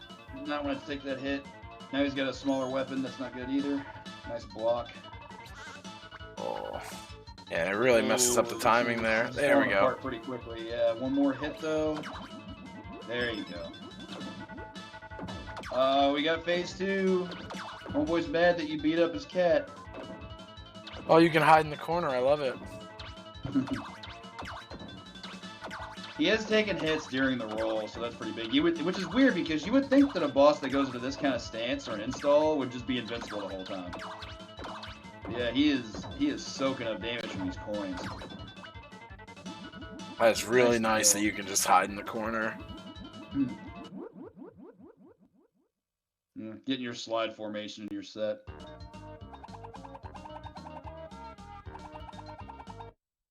And there it is. That's the ending. Good stuff. BMAC's going to move on to Contra 3 here. 2 games left for BMAC. I think that, unfortunately, Pro had taken a death there. Now, I firmly believe that, for all intents and purposes, this is in a franchise as storied as Contra is. I think this is the best game in the Contra franchise. Yeah, I can't name one that has more to offer than this one. I'm not a person who really likes Contra, but I like this game. This game's sick. It also was like, how do I put this? From a technological standpoint, it was like the upgrade that was necessary after the NES game. That's not to bemoan the NES title at all. I'm just saying that, like, to go from 8-bit to 16-bit to see this, was exactly what Contra 3 should have been. So for Contra 3, good. I don't recall too much about it, but I do know that while Spread Gun is very good, it's not the optimal weapon. In this game, you can hoard 2 weapons at once, and while you've got double spread to start off the game pretty quickly, the weapon you really want to get is the C item, which is Crush Missiles. Yep. Very, very powerful weapon. BMAC with a death in the wall there. That wall is a callback to the stage 1 boss of Contra on NES, more affectionately referred to as Dikembe. Nice kill on the boss, but there was a troll there, so kind of rough. Nice stuff there. There's our Crush Missiles. And you're gonna see it shoots in one direction, so it's a little bit harder to use in spread, but it definitely does a lot more damage. Yeah, Crush Missile damage is amazing. And you can switch between your weapons while you're shooting, so you can unload more bullets than you would normally be able to have on screen, since you have the 2 guns shooting at the same time almost. Yeah, weapon swapping, I believe, is a really big deal in this game too. It maximizes damage because it reduces the amount of memory that you need to be able to actually unload these hits. Do the pose. Gonna do the pose? Oh, I didn't do the pose. There's a pose that you can do. There's a pose that you can do as Bill, where he like just holds both of his arms out like he's trying to flex, but there's a gun on each arm, and it looks amazing. And I remember when I used to watch Angry Lanks run this game, he would always do that pose when they got to that cutscene, and it would just look so ridiculous. It's like, here comes this plane. I'm gonna flex. Yeah, it's just such an action hero thing to do, and I love it. Yeah, I think you hold R and L, and then when you shoot, you can shoot the guns up at each angle. And I know on the overhead screens, if you hold down R and L, they'll do that too, but they just spin around in a circle, just shooting the bullets around them. You also get sub-weapons in this game, which I believe is only confined to grenades, and grenades are very, very good too. Under a first boss, are affectionately referred to as the turtle. Because, yeah, big turtle. He doesn't wear a bandana, he doesn't eat pizza, but it's definitely a turtle. Oh, lost Crush Missiles on that hit. That was a troll. That or he wasn't fast enough on the hit. Still a good kill, but that is unfortunate he lost his better weapon. And as you see, they don't let it happen on the leaderboards, but we are letting it happen in the race. You can use the 30 lives code, as you see BMAC has on. Yeah, I think it's better to have to allow that for things like this, like a multi-game race. Make it as safe as possible. Now, if we were doing like a Kono for this game, hell no. No. This is all you have to focus on, so get good.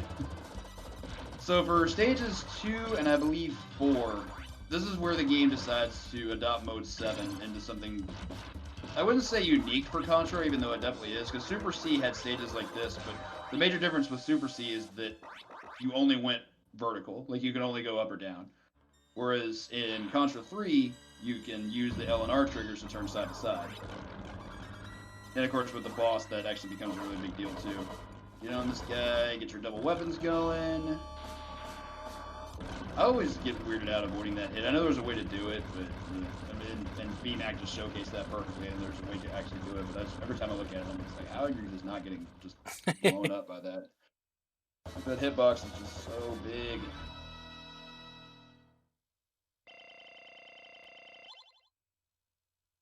Nice finish to stage 2 there.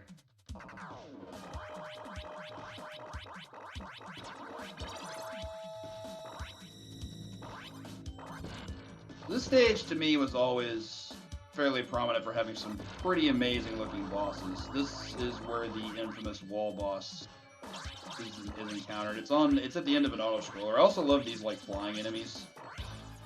Yeah, they grab you and try and pull you off, drag you off the platform.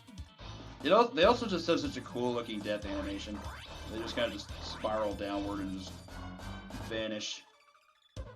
And this one, if you never played Contra, this is definitely where the game starts to get really tough, dragging you off like that, which is annoying. But I think there's a total of 2 mini bosses and the final boss of the level. So this one can be a pretty tough stage if you haven't played it. Yeah, for stage 3, it's definitely a bit of a gauntlet. So here's the boss that I was talking about. This guy who just, I don't even know if he gains his best attack until he gets to the top. He can shoot missiles at you, and of course, like if his legs hit you, that's a death. But this stuff is all fairly easy to avoid. Where it get pro taking the game over, Mystical Ninja. That's unfortunate. David onto the boss rush too. Yeah, shouldn't finish up too long. He might working his way up. As mentioned, this is an auto-scroller, so there's no real way to save time here. Just don't get hit. But of course, this guy you will have to fight at the top, where he essentially does similar things to what he's doing now, but he can also just ram the wall. And it's one of those things that you really have to be able to read and anticipate in order to be able to beat it. But made short work of it thanks to Crush Missiles being Crush Missiles. Very powerful tool to have there. Finished him off in 2 cycles, I think. Don't know how great the laser is in this game, but I guess to have it as a secondary weapon when you can't find another spread could be worse. Every time I see this thing, I want to keep calling it a helicopter, but it's definitely not that. This is definitely a spacecraft of some kind. Unleashing all these paratroopers. Oh, lost Crush Missiles in the death. Oof. These wrists. Release the bubble. I love that, like, I mean, you had the B item in Contra 1, which was invincibility, but it just, like, it was a classic NES invincibility. Like, it just makes your character flash, which is totally fine. But for this game, it's like, we got a bit more visual capability to work with, so we're gonna actually put a bubble on them. And the bonus is that the letter B of it now actually makes sense. David here fighting this final boss, first form. I like that the dog kind of flicks away the arrows if you hit him too low with his paw. Ooh, BMAC having a rough go of it here with the dual robot fight. He's already lost all his weapons. He's got 1 grenade left. Maybe that's his strat. Maybe he just took the deaths intentionally so he could just reload grenades. Sucks that you lose all your weapons, but I know there's definitely strats for this boss, but not quite being employed here. But it also sucks that you're just down to your nothing weapon. Last hit here for David, and got the boss kill. Nice job. Very nice job there from David. It's going to be a GG for him. Move on to Contra 3. Yeah, taking the most unfortunate death probably in the entire race, where you had the money farm after it, which really, really hurt. Yeah, that definitely cost him at least a minute. Probably several minutes. Well, in the long run it did. It was probably like a minute right away, but with the add on the money farming, it got a little goofy. This boss also a classic, another Mode 7 style boss. We just have to fight the giant robot, peeking in from the background. Oh, David's not easy to avoid the shots because this is. I think this is the first Contra to introduce like wall climbing. Like you can actually just like scale a room that way.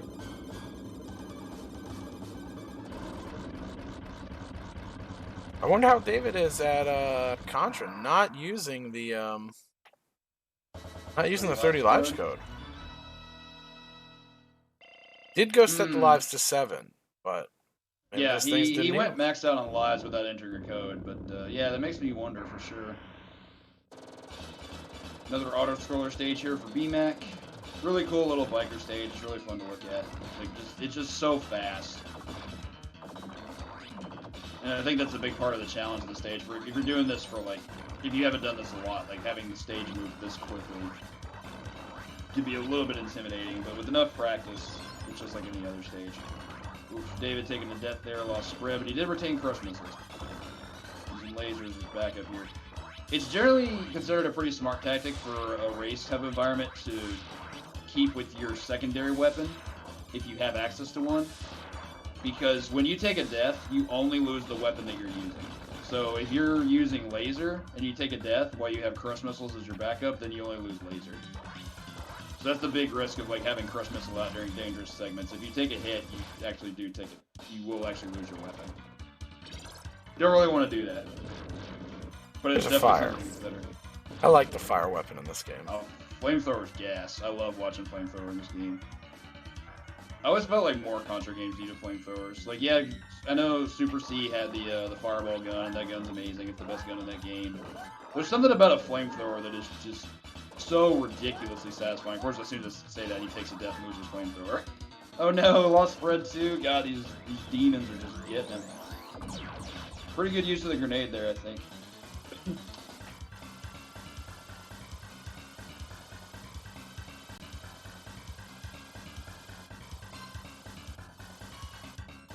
Da, da, da. This game's soundtrack is also insane.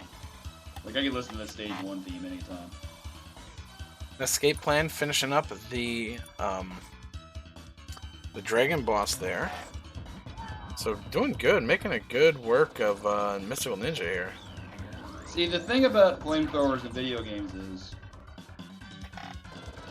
nice job from David there on the first stage. He only took the one death that cost him spread, but he finished the stage off with double crush missiles.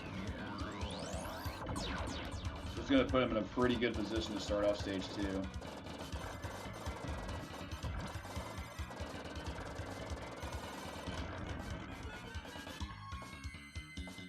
BMAC having a heck of a go with it there for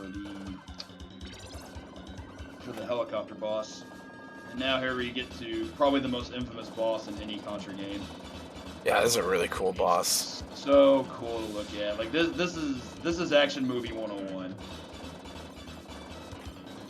For the entire rest of the stage, you were riding a giant missile and just doing like pulling off all kinds of crazy stuff. Like, of course, you take out the guy with the Vector Man arm there. And then from here, you're having to ride additional missiles because the missiles eventually do explode. You can't ride the same missile the entire time, so you're basically treated like platforming. And then our boss is this giant screen shield here, where the goal is to hit the red button, but you also have to do a lot of fairly precise platforming because you can't be on a missile when it collides, or else you take it back. Never sees a grenade there. David made really quick work of stage 2. Starting off stage 3, so that's a double crush, still in really good shape. Yeah, and that's going to be the biggest time building in this game is the longer you keep your weapons.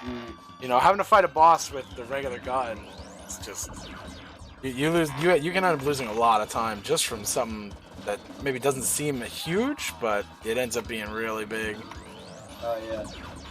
And now you've got BMAC having a bit of a rough go there. He was doing pretty well with his weapon swapping, but then he took a hit while crush missiles was equipped, and now he's lost it and he's just stuck with just the gun. So it looks like he's utilizing some death abuse in order to be able to create more grenades. Which is cool to see. Like, I love grenade strats in this game, but they can certainly cost you.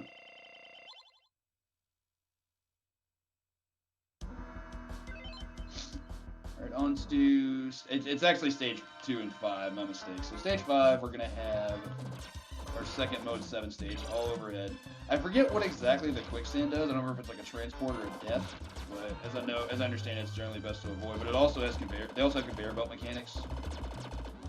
They will actually like pull you around, and you have to, you know, work your maneuverability to work into and out of those. Still a really cool stage to look at, even though I'm not a big fan of like the sand color in video games. Like everything just looks so samey, even with the moving conveyor belts. Killed the ground guy, very good.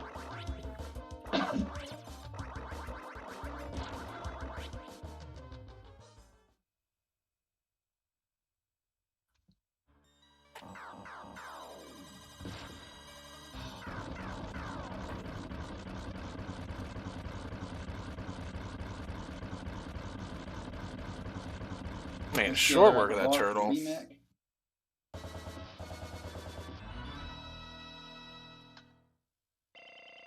Yeah, we can see David already, I think, making up some time here. Oh, you can definitely tell he's put in some time in this game for sure. Pulled the ultimate flex by not using the 30 laps code. He is just ramping up here. Keeping double crush missiles all the way up until through stage 3 past this point. Yeah, the longer he keeps those crush missiles, like the more time he's gonna keep saving. Ooh, VMAC for another death. I think the big gets here are gonna be the stage 3 and 4 bosses. If he can have good boss fights there and be able to retain his weapons, which VMAC was not able to do, then David stands to make up a pretty substantial amount of time. So I'm certainly curious as to how that's going to work out. Yeah, he finished up Contra those. 1 final boss. He finished up those jumping robots like real quick. I do enjoy the Contra 1 callbacks in this game. You've got, of course, the wall boss in stage 1, and then in stage 6 you have the callback to the Vile Red Falcon. Kill the giant heart. Yeah, and this is the boss from Super C, right? The one with the scrabbling claws? I'll be honest, I haven't watched enough of Super C to remember like what the bosses are like. I've watched a ton of Contra. Super C though, all I really know about it is like the first 2 stages because those are just so common to see when people are doing speedrun attempts on it. Stage 1 is a very heavy reset point, but I haven't played through Super C, so I don't actually recall. So you might be right. In fact, I'm willing to bet money on the fact that you are. Take out the wallet, shell out those dollars. Where's the kids say? Bet. Yeah, I've played a few Contra games. They were that fun. death was not good. Oh, BMAC. He was doing so well. The Sega Genesis Contra game, especially the Contra J Hardcore. version, where you have hit points. Yeah, Very fun the game. J version's difficult, but it has like a fair feeling to it. Whereas Contra Hardcore US is just an animal. Like, Yeah. You cannot put that thing in a cage. It's clearly very beatable, but the practice required. Like there are lists of games that I always come up with where like, yeah, you can't beat this blind, and Contra Hardcore is definitely one of them. Actually, when I first played Contra Hardcore, I decided to use the J version so I could have the health bar. Yeah. And I accidentally climbed the wall in level 3 that leads you to the secret zone where you fight Afro Simon Belmont and a skeleton pushing a baby in a stroller. And of course, I can't read Japanese. And I'm like, what the hell is going on in this game? I was so confused. I had to look it up because I was just like, what is happening? Why is there a skeleton pushing a skeleton baby in a stroller? Can I get a translation here? One time. That's wild. Yeah, like, I guess it's like a little secret, but yeah, I accidentally found it. Like, okay, cool.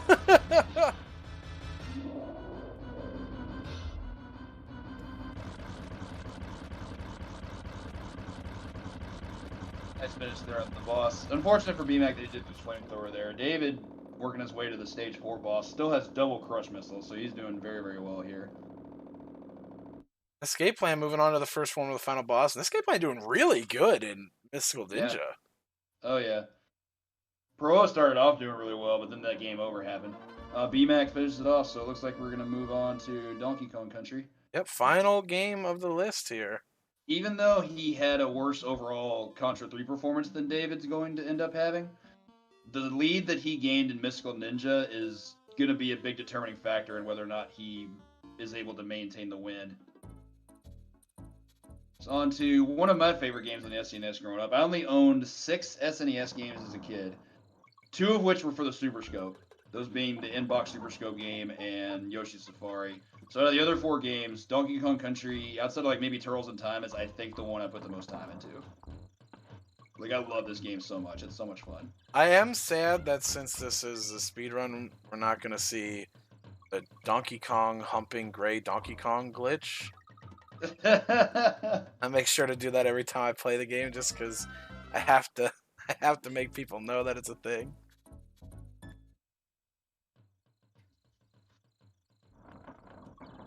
So no joke, stage 1-2 here. I've only watched one person try to learn the speedrun. That doesn't mean I've only watched one person speedrun it. I mean, like, prior to that, everybody who I'd seen was putting time into the speedrun was already a runner of it.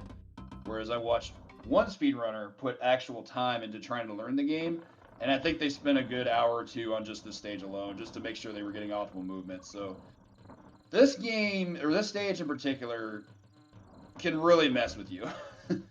Can really, really mess with you. But got a nice bonus stage skip there from BMAC. You're going to see a handful of those here.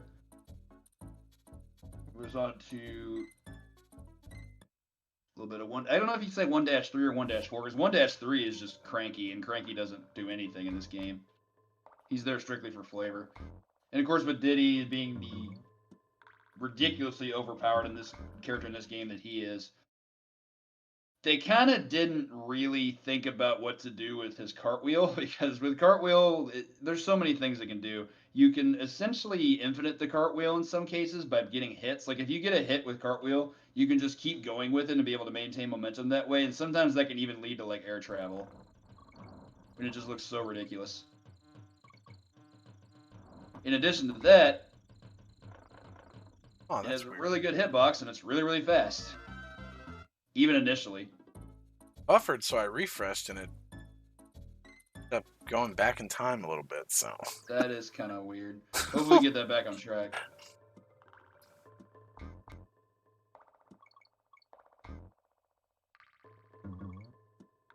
I think if I ever learned to play, like I don't really speedrun any platformers. That's where it keeps dying at. If I ever decide to learn one, I'm pretty sure DKC would be like near the top of my list. It just looks like such a ridiculous amount of fun to be able to try to be good at. I think the RTMP died. No. Stand by and enjoy some Contra 3 and Legend of the Mystical Ninja, everybody. I will try and say, hey, can you refresh? But, you know, they're in the middle of a race, so I don't want to bug them too much. Oh, that for sure.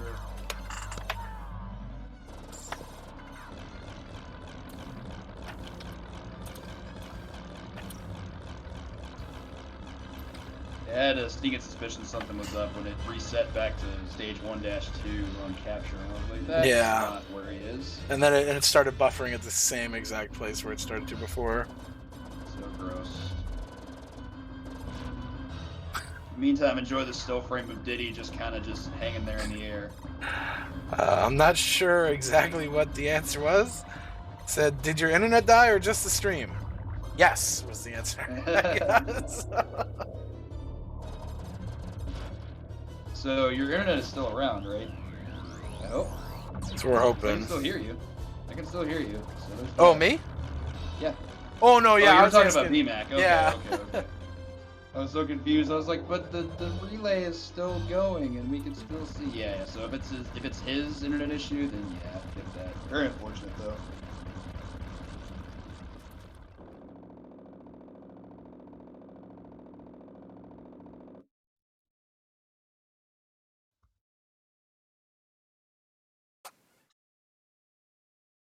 All right, David moving on to Donkey Kong Country. Potentially just a few levels behind. We'll find out. So I said during your next little break, adjust the stream. So probably come after the first boss when you have a few minutes there while it's doing a little fanfare. I don't want to get in the way of anybody's game, you know. I mean, there's no reason for that. Whatever happens, happens. We'll get it back on track soon enough. We appreciate everybody's patience. Escape plan towards the end of the refights here. For those definitely wanting to watch Donkey Kong Country, now you can, because David just started it up. We unfortunately do not have any information as to where he is in comparison to BMAC, but for those who wanted to watch the game, there it is. And we'll, as soon as I see the stream come back up, I will get us back on stream here. So I hope that he's still going to be able to finish the race even with the internet hiccup. Because I wager there's a good chance the BMAC is actually still playing, but of course there's no way for us to know. yeah. He could have had to take the time to like maybe restart his computer, and he's not able to play, and leave it on an indefinite pause, which would be really unfortunate. But there's really anything we can do about that. Yeah, internet's gonna internet sometimes. Yeah, internet be doing internet things. We got Netscape finishing up the final boss here. I wonder if Netscape is on an emulator or just has a really nice capture card. This quality is mint. Good question. I know that Fetty is on emulator, but I'm not quite sure about our other players today, unfortunately. Because if so, I want to know what capture card we're using. Gots to know. Because I want this capture card. Hit him up after. Heck, hit him up now. Maybe we'll see it after.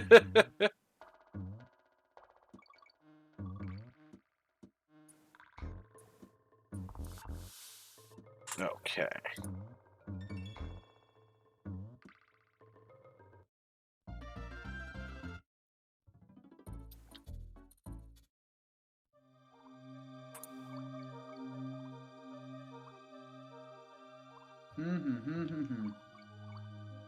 All right, I'm gonna do a little cropping on the fly, but I just wanted to get them back up here. Cool, cool. Good to know. I might have to fix it, but that was just a little quick job there.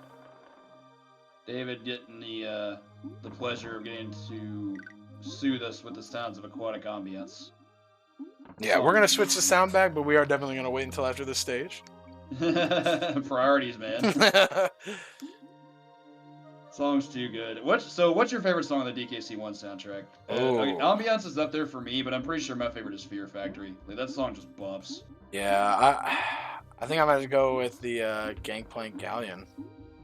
That one's a classic too. I know it gets a lot of praise, and deservedly so. The drums in that song are just way too intense to not consider for #1 slot.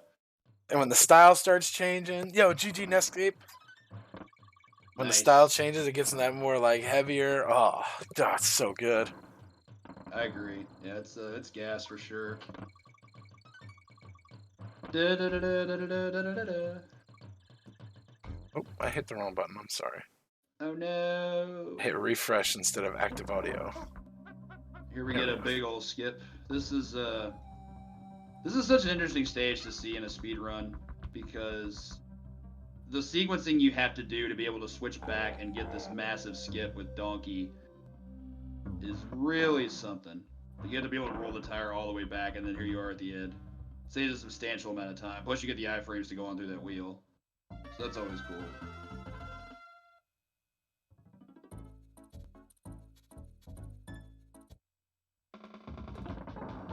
Alright, we're on the second boss here, Naughty. I think this is... No, Naughty's the beaver. Neki is the Neki. butcher. That's the biggest problem with Donkey Kong Country, is the boss fights are just not great. They're very recycled. They're extremely simple. I agree. They're very, very simple to conceptualize, and really they really push anything. Not even King K. Rool. Yeah. Like he doesn't really push the envelope of what you can do in a platforming game. Because like platforming games can have, in theory, can have the best boss fights of any genre, but sometimes you just don't do a lot with it. Yeah, I think DKC2 does a good job, and then DKC3, which might be my favorite to play of the trilogy. I think that game has really fun and really diverse boss fights. DKC3 is the only one I have not played through. Like the third-person snowball fight with the snowman, like that's cool. A fight where you use the swordfish. So I think we got our first super jump coming up in this stage here.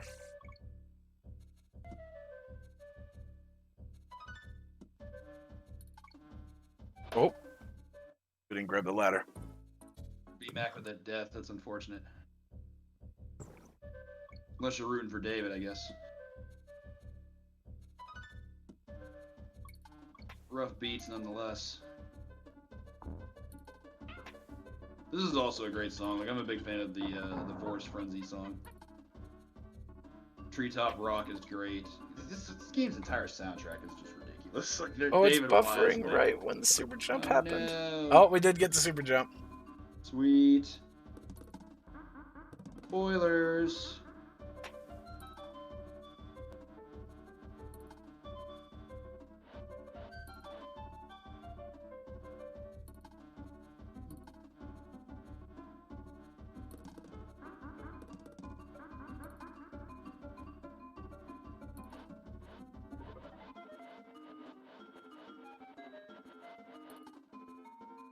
Glad there was a super jump. That super jump is just insane.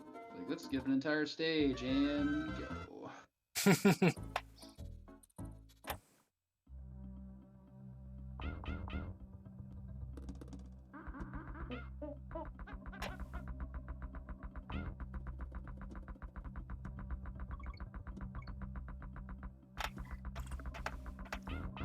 Go.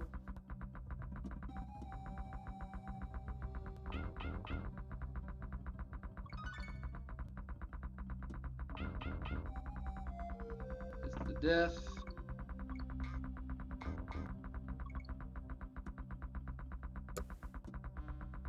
Oh, nice. David got that power up a little differently. He didn't even go get the tire. Yeah, the damage boost bounce. There is a more difficult way to do it, and it saves a lot of time, but it's a tough strat, but David just cleared a big hurdle there with that. He's still a bit behind BMAC overall, but if he continues to pull off strats like that, there's a very good chance he's going to make his way back up.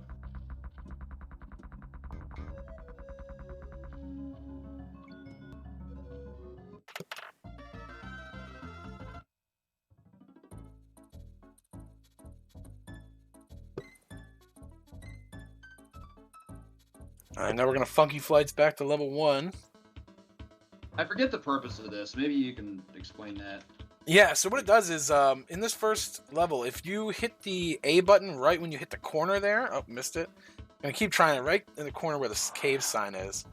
But if you get it right in the corner, you'll actually warp halfway through that next level in World 3. Okay. So it's all stages. Oh, there it goes. So it's all stages, so it still counts because we're still doing the stage. We're just starting halfway through it. Yep, and this is the big. If I recall, this is the major skip in any percent, in that it basically just lets you skip 2 worlds altogether. Yep. Most of World 1, and then all of World 2, and then like half of World 3. So adds up to essentially being 2. I cheated like that during Nintendo Race Night because they wanted to play Donkey Kong Country, and I was like, I got you. Doing it. I always used to make Donkey swim behind the swordfish because I was like, he's fat and he needs exercise, so. Catch the fish.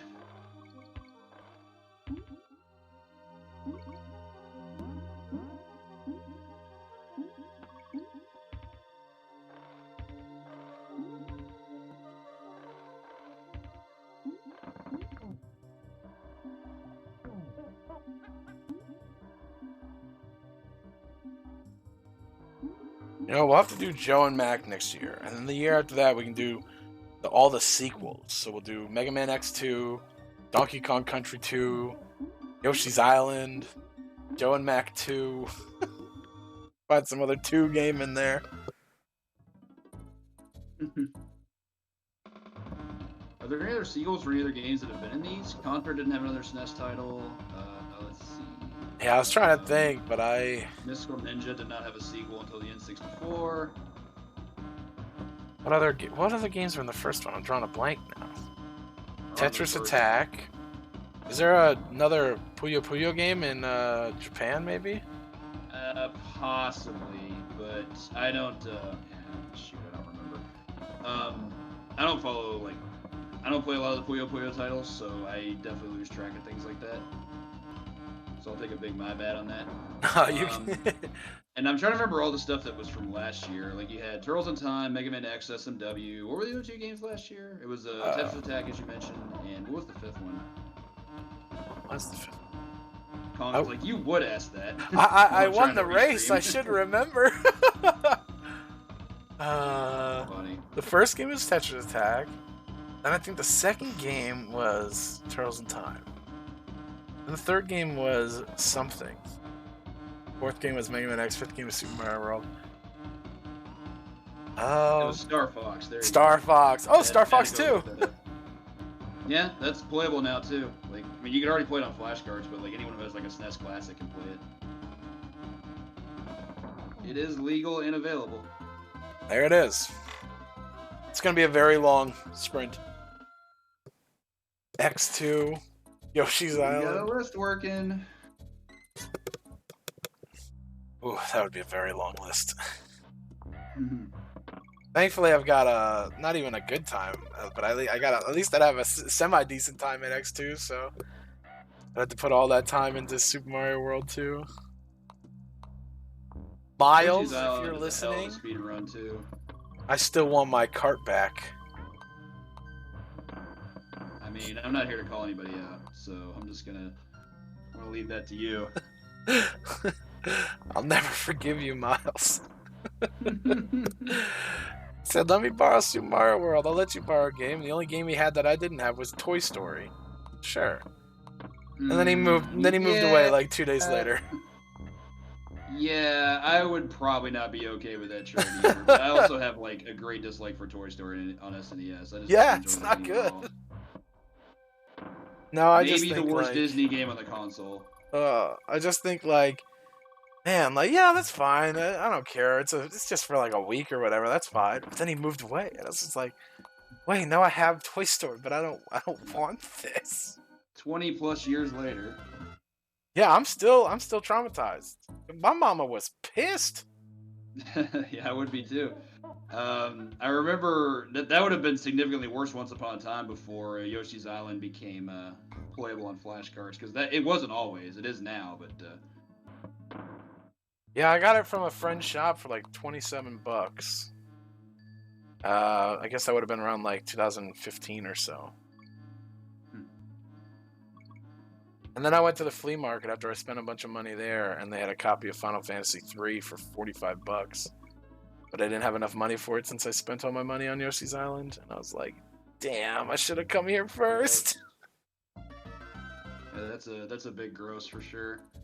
All right, BMAC working on his way to World 4, and David's actually not that far behind him. I think they're only maybe a stage apart. Yeah, they're definitely getting a lot closer. On to Espresso. Espresso's interesting in this game because of the 3 ground animals, he's the only one that gets used in the entire run. Rambi didn't really get his time to shine until DKC2, and Winky's just I can't imagine Winky providing any kind of use. Like, he's really slow. He has a really high jump, but like it's a speed run. Like, you don't really need that. All Winky really provides is like an extra HP. And he's always going to go slower. Whereas Espresso has float, which is really, really strong, and has a really, really fast walk speed. Yeah. Like, geez, Espresso goes so fast on the Starts go. hauling ass. Yeah, he's the ostrich that could, that's for sure. Nice Oh, man, they roll missed the jump O in there your by name. David. He got that a lot quicker than the way BMAC did it. BMAC took his time to do the barrels. David, probably watching the stream, knows where he's at, so he's pulling out all the stops here. Doing them tricks.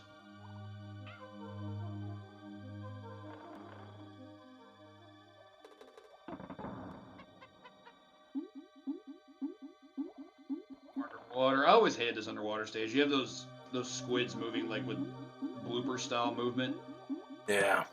For a blind player, that's like just a huge, huge fake out. Like, what is this thing even doing here?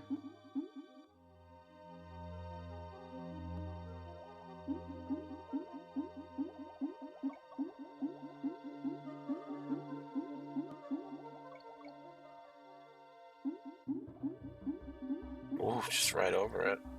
Yeah, David definitely made up a ton of time. Oh yeah. About a level and a half, I think, behind now. But I mean, at the start of World 2, he was a world behind, so. Yeah, he definitely got in. He got in a fairly good amount back from Contra 3. Like his Contra 3 performance was just absolutely stellar, and it's probably going to be the best one of this entire race. Mystical Ninja was unfortunate, but that's the only reason he's behind is because of what happened with that unnecessary death where he had to money farm. Yeah, and it was it just the worst time loss in the entire 5-game race. Ooh, David took a death there off the damage boost from Espresso. That's not good. Rough. Guessing he's at a checkpoint, so. We had to say something.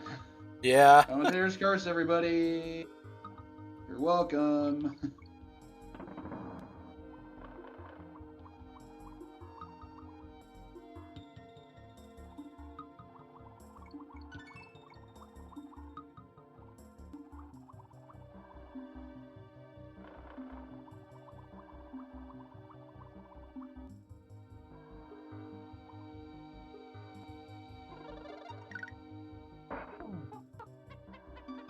Yeah, some of these jumps can be tough, especially if you're not used to making them without the without the not dead, but at 0 HP for Proa. Without the ostrich that you're used to. Oh no, that was full HP. I'm silly. Use the heal item. Man, how you gonna mess something like that up? For some reason, I got the red and yellow mixed up. I forgot that red is full in this game. Well, this is a really good song, too. They all are. As I was saying earlier, like, the soundtrack in this game is just way too strong. I remember growing up, my buddy and I used to listen to Funky's Fugue like it was going out of style. But this song has all the bass. Literally all the bass. It's so good. Yeah, they're I think 2 probably has some of my favorites in the whole series, but that water music in DKC 3 is super fucking hype. I just dropped an F-bomb there. I won't tell anybody. Rotostorm, thanks for that sub. Thank you so much. Get that person a big old retro win. Appreciate it, Rotorstorm.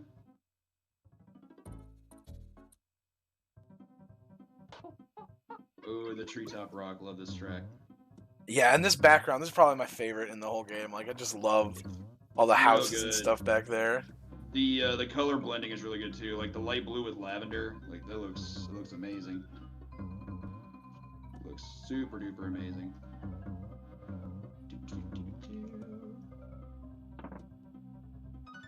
And then DK64 happens, so.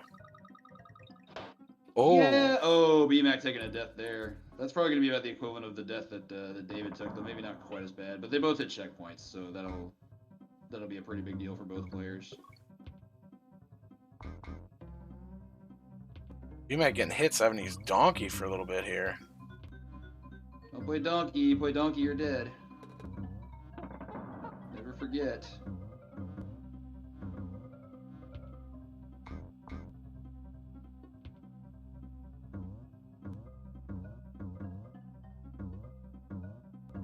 Escape plan on the final boss here of Contra. Doing real nice work in Contra.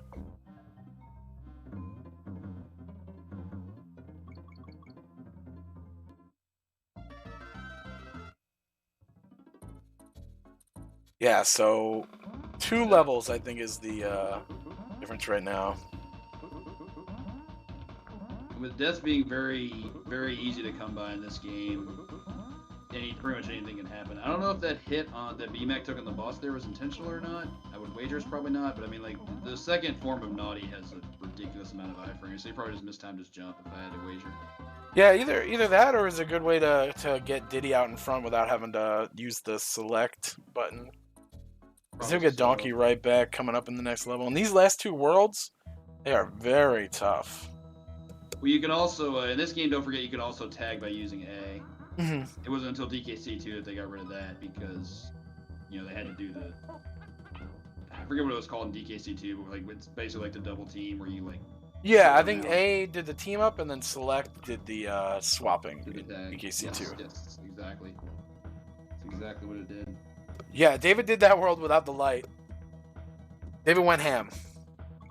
Trying to catch up, make up that time, and that's one way to do it. Get those swag points going. He is really flying through these worlds now. Nice way to correct that jump. Yeah, the espresso death was unfortunate, but aside from that, probably didn't want to take that hit. It's always unfortunate when you get the cartwheel without getting the forward movement because you basically have a cartwheel with absolutely no momentum, and enemies just eat that hitbox for breakfast. Like they're just not going to get hit by it. Died that way many times in my youth of this game. Reasonable boost there. This music's really good. I keep saying that. I'm gonna keep saying it too. Ooh, nice jump around those bees. That was close. Whew. B-Mac having to run donkey here himself. Know what I mean? Alright, Waylay Mercy's here apparently. For the two people that remember that wrestling gimmick. I got a Donkey Kong plush somewhere. He's chilling somewhere. Yo, Where are nice. you? He might be on the floor somewhere. I'm low-key jealous of that. Yeah, I got it at Busch Gardens, the theme park down here. Oh man, that's I've actually never been to Busch Gardens, but I also have not heard that name in a long time. Because it was not difficult to find. Like just you could like throw a dart and hit an amusement park, you know, if you're in Florida. Yeah. 30 points. Yep. I'll get that story real quick for you, CVG. So I went and played skee ball at the Busch Gardens. So when my sister and my brother were going on a ride, I was with my mom, and we were over by the skee ball table. And 290 points is what you needed to get a prize. And I wanted the Donkey Kong. The only reason why I played skee ball is because I could have Donkey Kong. And I'm at 260 points. I need a 30. I'm on my last ball. I pull back. I get into my windup. As soon as I start going forward, the girl that's running the stand goes, 30 points. And I shank the ball to the left. I get 20 points. And I'm just like talking during my back throw. She gave me the Donkey Kong anyways because I'm cute. So she didn't say that, but you know that's why I was. But I was like, "You're so dirty, Busch Gardens. Why are you trying to talk during my throw?" That was the plan all along. But like as soon as I'm about to go, 30 points. Yep, and I just.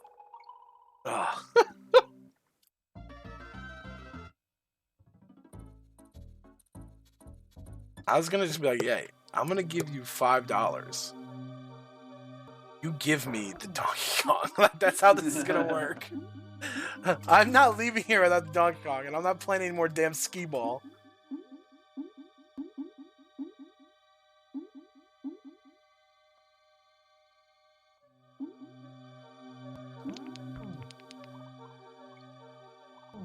Stage is always so weird looking to me. I think it's called like Poison Pond or something. Like, why are monkeys swimming around in a pond that actually has just legit poison water in it? Like, how are they living through this? Thankfully, it's not the same poison that's in Donkey Kong Country 3 where it knocks your controls backwards. That sounds awful. It is awful. not But I fun. hate inverted controls mechanics. Like, they're so awful to have to put up with.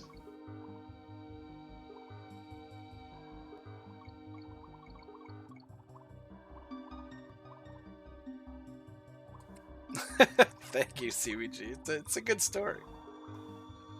It's got everything. Heartbreak. Underdog story.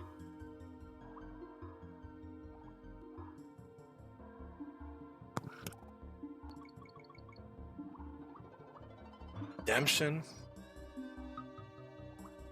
Yeah, Damon. Yeah, when he shoots you with the is it the blue one or the purple one that does it? One of them like slows you down or freezes you, and he like runs into you.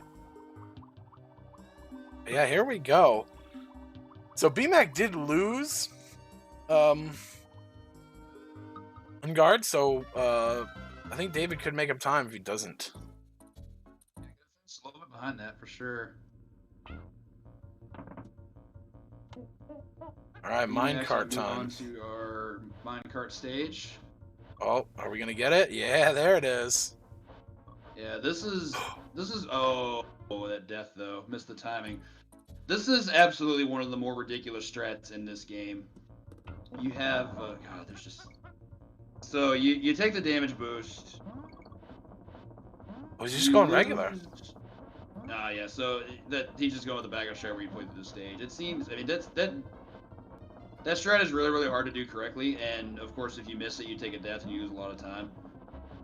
But essentially, how it's supposed to look is you take that damage boost losing donkey, and then with Diddy being active, you cartwheel into the next enemy, and it lets you cartwheel across the entire stage, essentially. Like, as soon as one cartwheel finishes, you have to jump and then cartwheel again, and it's a magnificent glitch, but I can understand not taking that route and just going through the stage normally. It's a rough one. Yeah, he probably Especially if you knows that he still has the lead. It might not be by much, but he knows he has a lead, so it's really not up to him to can't lose the maintain it time. at this point. Yeah. See if David goes for it. I think he will if he knows it, just because he knows that he's a little behind.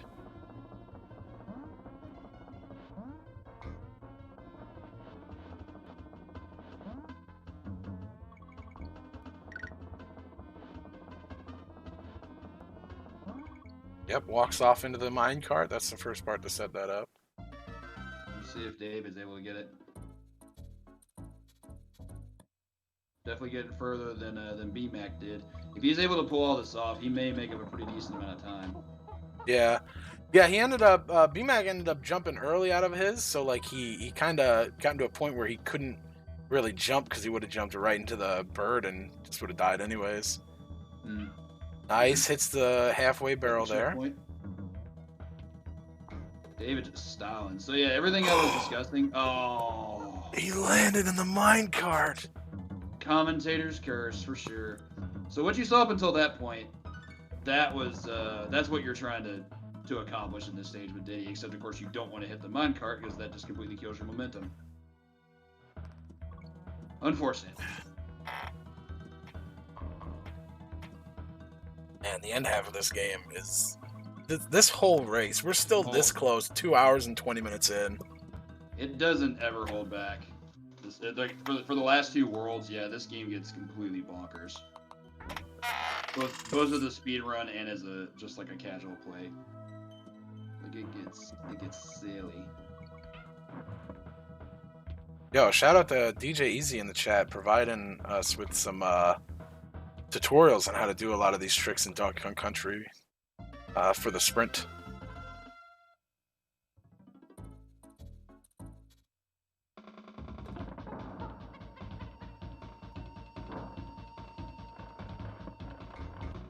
Is that a death? Oh, it is a game over on Pro's side, right? Killed the fake last boss and fell off. Ouch. That is an unfortunate hit to have to take.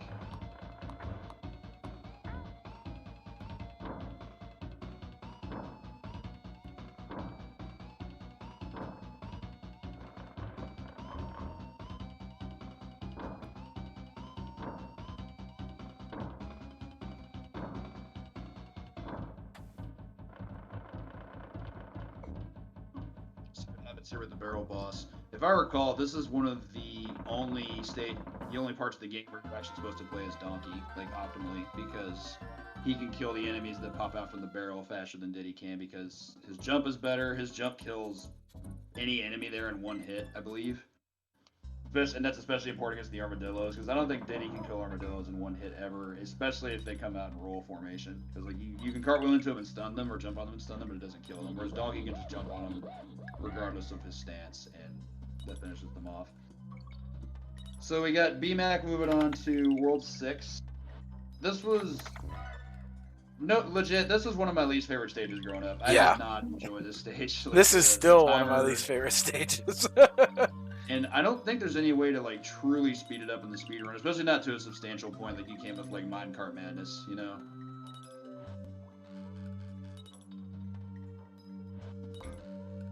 Get your fuel tanks, keep it going. I imagine it's one of those things where I tend to wonder if there's like a bounty somewhere on this game for this stage. Like somebody find a way for us to skip this.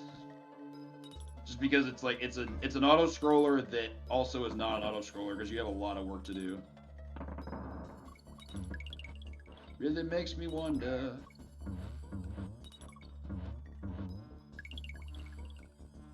Nice job there by David. David really making up so much time from that super rough death in Legend of the Mystical Ninja.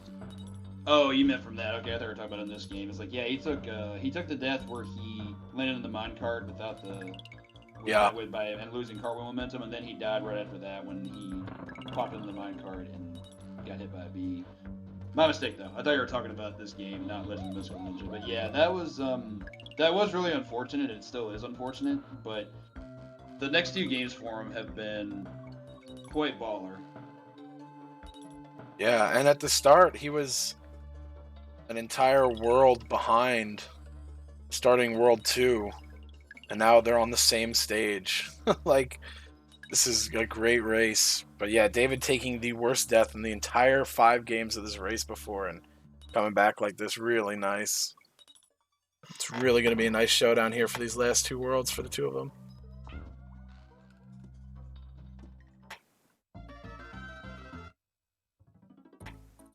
So yeah, he just hit the checkpoint while BMAC finished, so about half a level behind.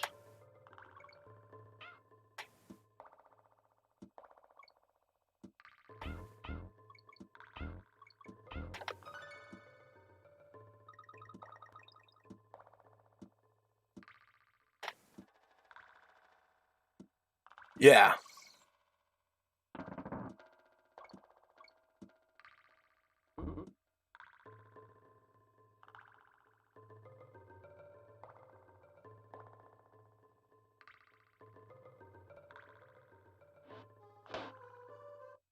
Well, death there.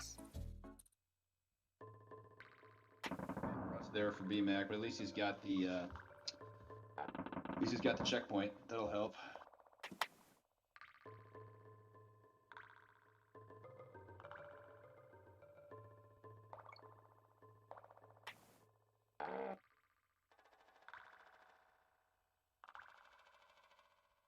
When this thing starts to speed up like this, like it does on David's screen, it's so scary.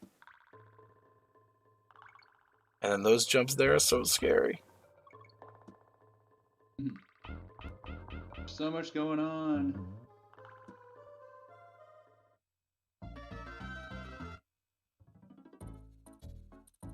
Especially usually I'm at 1 Kong, and then I'm jumping and just praying that I'll get high enough to hit the little mice guys. Or little beavers, rather.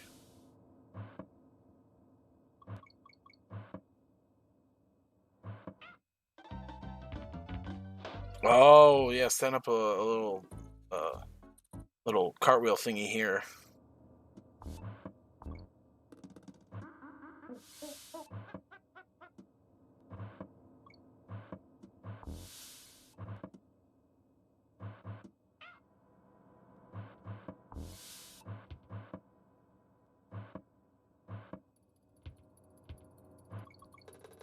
I saw people doing it when they were warming up earlier, but again, BMAC might just be thinking, we ain't that far apart, I can't afford to lose that much time trying this over and over again. So Uno Gumpa. This was a 5-game race. The games were Pieces, followed by Biker Mice from Mars, Legend of the Mystical Ninja, Contra 3, and then finally Donkey Kong Country. So Pro is still on Legend of the Mystical Ninja.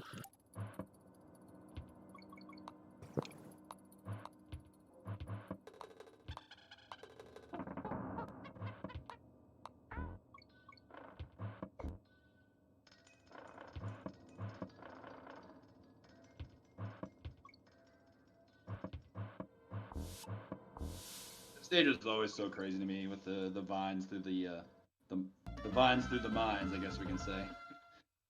Especially with the gray clouds hovering over everything. And I believe through this stage, I mean, for fun play, this one you really did. Well, actually, no, I'm thinking of the other one. There was another one where you actually had to do the lights gimmick, but Oh yeah, stop and go. yeah, which I think we already saw that, but you don't really have to use the gimmick. Here, though, I feel like there's, if I can remember correctly, there's probably a chance it's required, but I don't remember exactly. David's still making up just a bit of time, but there's only a couple stages left in this world. I think one more after this one, or is this the last one? I believe so. No, it's not the. It's definitely not the last one. There's of course the boss. The boss is always the last one, and I believe that one's just like a Neki refight, but it's a little bit tougher because he gets more iframes at the start of each cycle because he gets to just throw more at you, be a troll and whatnot. But it's essentially still the same fight. You just have to take longer between cycles.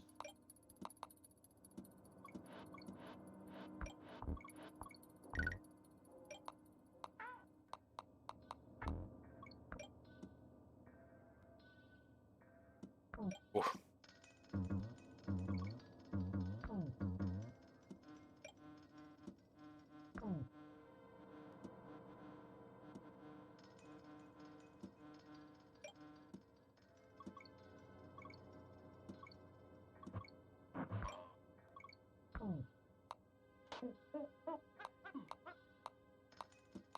Well, taking a hit right there at the end. That was close.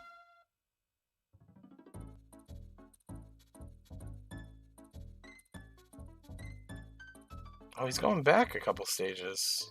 Imagine he's trying to get Donkey back on his team, and he's gonna just start select out. It didn't give it to him. Oh, he did it too quickly. Oh, David taking a save too, Sorbolt. Oh my goodness, what's happening? He took a death. Oh my god, what is happening? Oh wait, is that setting something up? I think so. Yeah, I think I'm wrong there. Oh. It's so crazy to see. Oh, it is setting something up. Okay. Oh. Ah, there it is. There it is. Oh! Yeah, it just skips the stage. All right. Was definitely wrong. I will put egg on my face for that. Right on to the first of the final two boss fights, the Neki refight. Essentially what happens with Neki is, in the first fight, he only shoots one acorn per pop. But here, every time he spawns a cycle, he shoots an additional shot. Like, he starts at 1, then 2, then 3, then 4, then 5. Whereas the first fight, he only does 1 each time, up to 5 times. So it's a lot easier. This one, it's not too difficult, you just have to wait it out. Typical DKC 1 boss, not a lot of thought to it. Here we go, final fight here. BMAC has to be on top of it. Death, I think, would change the entire race right here, so it all comes down to a little gangplank. It's really just going to come down to whether or not BMAC can avoid making any mistakes. The K-Roll fight is definitely not super difficult, and I think you really can't lose much time on it outside of maybe like mistiming your jumps. Just don't get hit, or at least specifically don't take a death, because you have 2 HP since you have both characters. But well, this is going to be really close. Barring any major mistakes, I think BMAC's got this. So we'll see if Commentator's Curse holds up there. Always a possibility.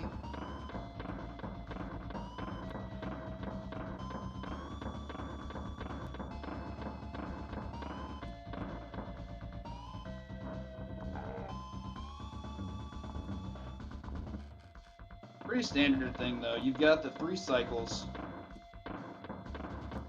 3 full cycles anyway. Like, you have 3 different attack patterns where you go through 3 cycles of each.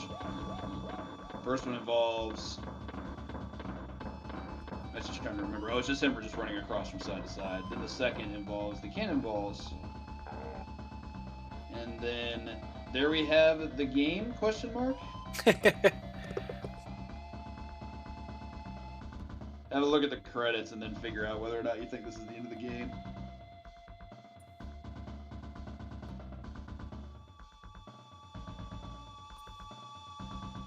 Wow, Man, this is so what a finish. Close, dude. So close. Oof. For multi-game races, this is probably the closest I've ever seen for the top 2 players. Alright, for the last cycle, all we're gonna have to do is just avoid the jumps. 2 jumps to one side, 4 jumps to the next side, and then I think it's like, I want to say it's 6 jumps to the final side. And BMAC only needs 1 more hit to be able to close it out and win the SNES Sprint 2020. That's 1, that's 2, that's 3, that's 4, that's 5. Yeah, it was 6. And that'll get the hit, and that'll finish it for BMAC. Great race, GG. and big GG. Ooh, it was a day of some close calls for sure. BMAC finishing with a race spot time of 2 hours, 33 minutes, and 11 seconds. Then David. Finishing, 2 hours, 33 minutes, and 26 seconds. 15 seconds. Yeah, that was an incredible race overall, but it looks like Mystical Ninja ended up being the big deciding factor. David had incredible performances in Contra 3 and DKC especially, but Mystical Ninja, while he started off hot, taking that death that caused him to have to do money farming and then cost him several minutes, was just not something he was able to make up. Even though BMAC did make some mistakes en route to the end and had a worse overall Contra 3 performance, the Mystical Ninja death was just too huge. And that was... Would that put him like 6 minutes behind at that point, and then to make it all the way back? It was a lot. I'd wager around 5 minutes was probably accurate, but yeah, it was filthy for sure. But that's how multi-game races be sometimes, especially for a game as cruel as Mystical Ninja can be. Like that game is very, very resource intensive. Yeah, good stuff to our top 2 runners, especially GG. Also, since we're talking so much about the soundtrack today, let's not forget just how amazing the end credits theme is. When I was a kid, I'm pretty sure that was my favorite song on the soundtrack. 10 minutes, he says. Yeah, I mean, but you still, to lose that much time and still come back with a second place finish of only 15 seconds behind first place, that's just a testament to your abilities. So big GG to you, David.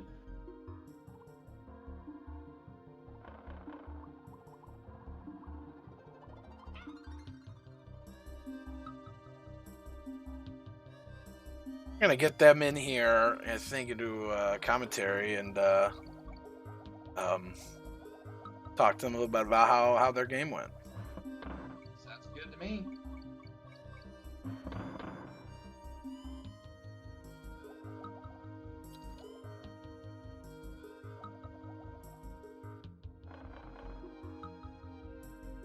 Alrighty, welcome, David.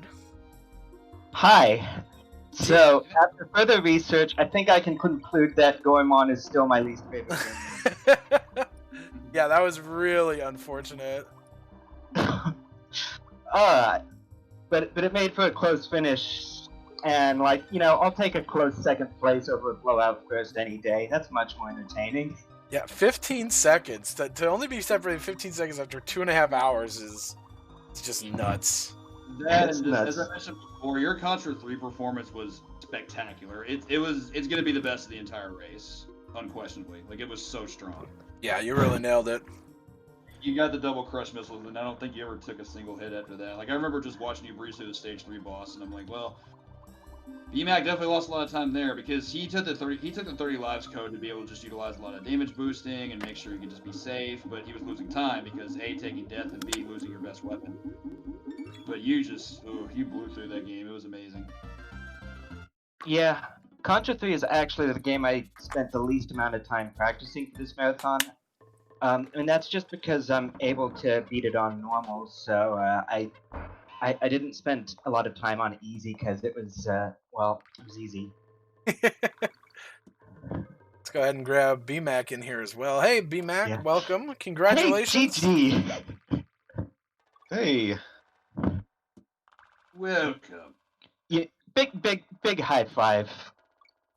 I'll take a close race as long as it's entertaining. That's good. Yeah, I hope it was entertaining in chat. Everything that could go wrong went wrong. It was so bad. You guys were pretty much lined up until that big money farm death in Goemon, and then even after that, like right here at the end, I think starting Donkey Kong Country, I think you were finishing up the World 2 boss while David was starting World 2, and it just kept getting so closer and closer, and then 15 seconds it came down to, which is nuts. Yeah, so my OBS died, and that's why Yeah. the stream thing. So like, That was a I'm big freak accident trying to there. finish World 2 and like restart OBS and like Task Manager and all that stuff and not screw up splits and accidentally done and all of this thing. So I lost a few minutes there just fumbling around. Yeah, internet definitely will internet during a race. Well, that's the thing. It wasn't even the internet. It was just OBS. Just OBS, yeah.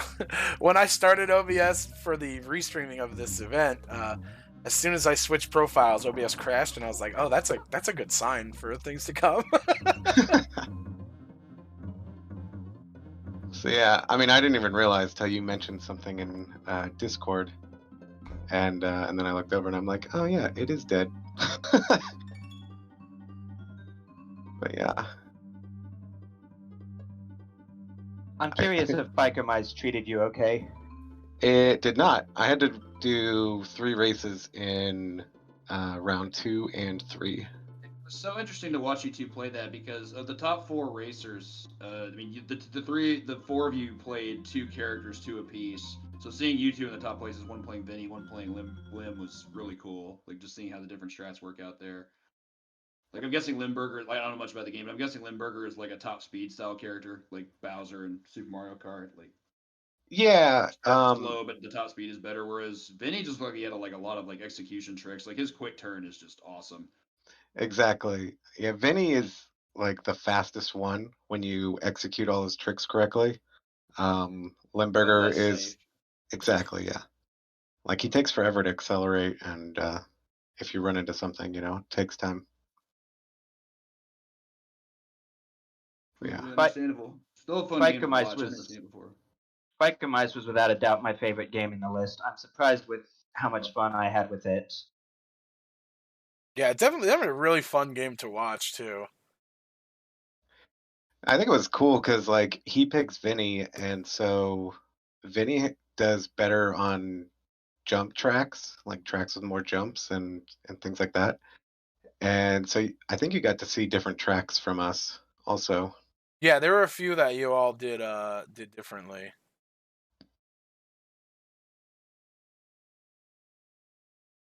Yeah, and then the point system is kind of RNG. You're looking for like 4th place to have X amount of points, and if they have more than that, you need to do a 3rd race, which is a time waster. Yeah, I mean, you could try to skip that 3rd race, but then you're gambling on whether or not you're gonna have to do the previous 2 races again. Right. It's like, do you want to risk losing 2 minutes or 6 or 7 minutes?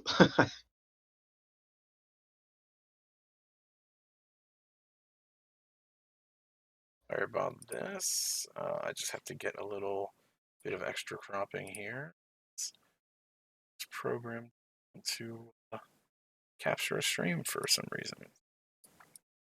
I'm just gonna do it that way. That kind of doesn't fit very well, but that's okay.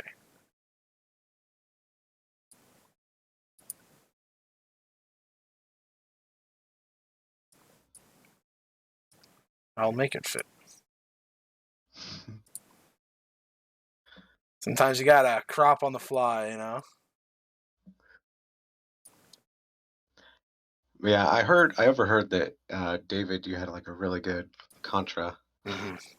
Yeah, it was excellent. It was great. Like once I lost my sea missiles on the robot bosses, it was like downhill from there. Yeah, my splits say my Contra 2 was somewhere around 14 minutes, 24 seconds. Oh, nice.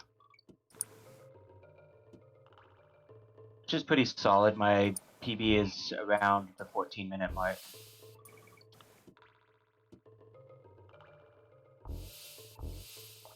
Yeah, but you both did excellent. What were your all thoughts on this race? I mean, I liked the games. It was super stressful though. Like Mystical Ninja and Donkey Kong.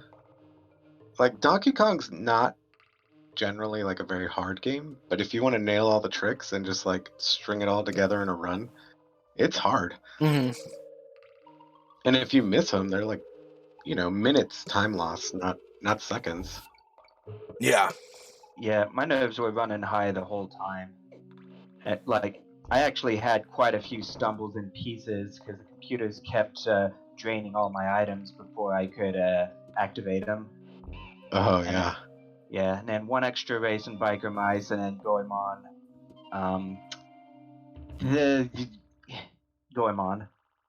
Yeah, we saw you just like jumping across the platforms. The guys were crawling up, and you just kind of like slipped off the edge of one. It was pretty heartbreaking when we saw it. Oh, that one was pretty much where it started going downhill, all the way in Zone 1. I take a hit, and I get knocked back Oh, into a pit. By the into the time I get out spikes. again, I've taken 3 hits, and I have to beat the Ghost Girl without taking any hits. Well, I took a hit. Oh, Oops. Yeah, that was a rough little wombo combo. Jumped on the zombie and then knocked back into the spikes. This is rough. yeah. Sometimes those zombies just like go right to the edge, and there's like a 2-frame pixel where you can land there. Yeah, I think Contra 3 and DKC were solid. I just needed to get to those. I needed to get past Goemon, the stumbling block. A huge one, as it turns out. And that I'm definitely not touching that game again. The rest maybe, but Goemon. Did you all It's participate just- in the first SNES sprint rather? Yeah, I did it last year. This is my first SNES sprint. I did participate in the blind race for this one, but yeah, this year's my first one. Nice. Well, we're definitely we'll get another one next year, so we look forward to having both of y'all in there. And I might have to come back and see if I can. Maybe I'll win like the odd numbered SNES sprints or something. Maybe that'll be my thing. Yeah.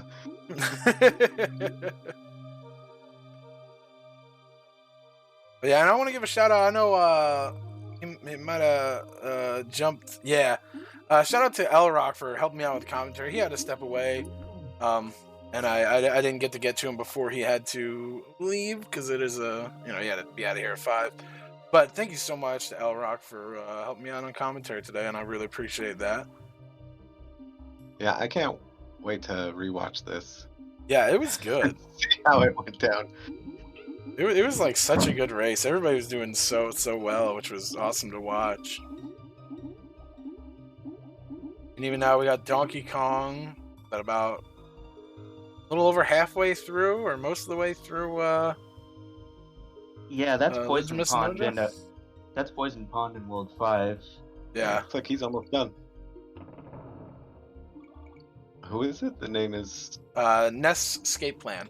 It says offline okay. because for some reason the thing thinks it's offline, and I don't have another white box to put. Oh, I gotta take that white box. What am I doing? I just left that sitting there the whole time. I'm so sorry, y'all. I tried to cover up somebody's number and their name. Oh, God. Don't ever let me touch a computer again, huh?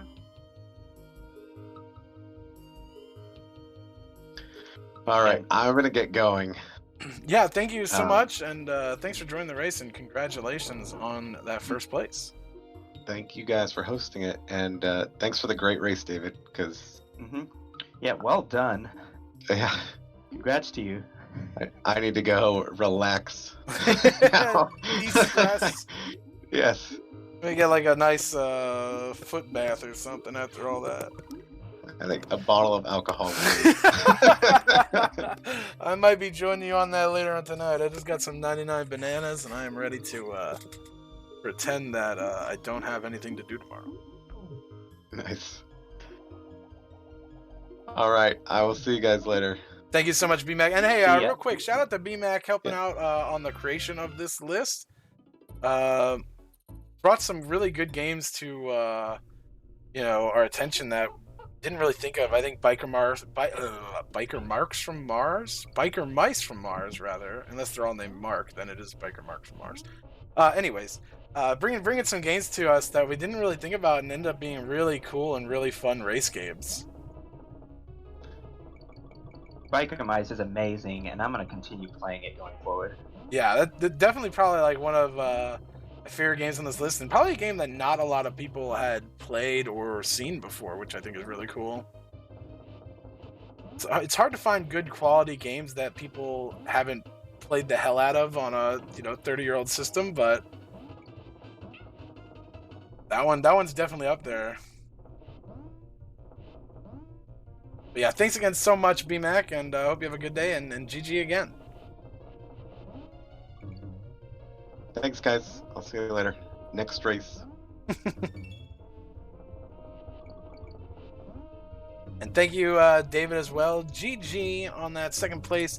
Y'all put on a hell of a race, and that was super, super fun to watch. Biker Marks. Oh, yes.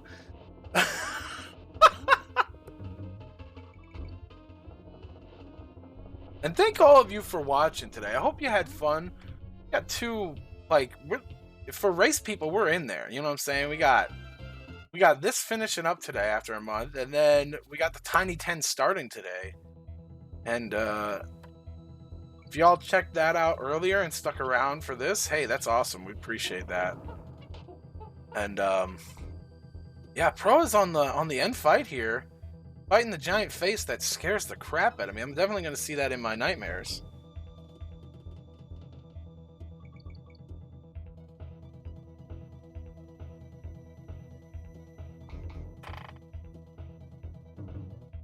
So we're on to some sick Donkey Kong country music right here.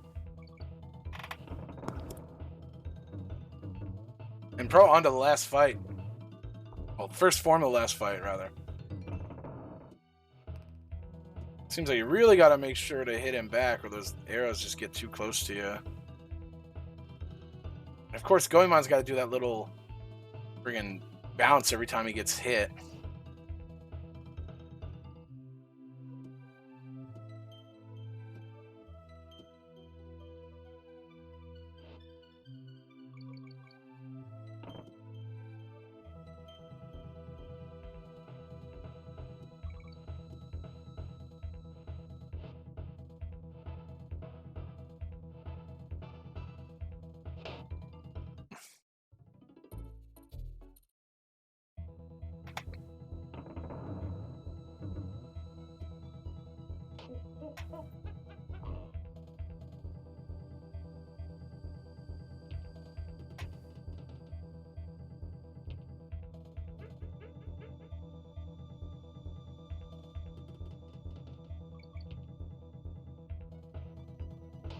Oh, just a little too high on the arrows here.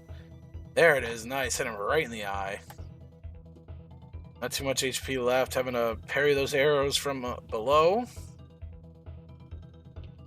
Let's see. Oh, that arrow was inside of Goemon. Let's go, Iman. Oh, didn't get the hit in time and took the death. I'm not sure how far back that goes. Oh, is it the start of the boss refights? That's what I'm guessing. Yeah, it looks like it.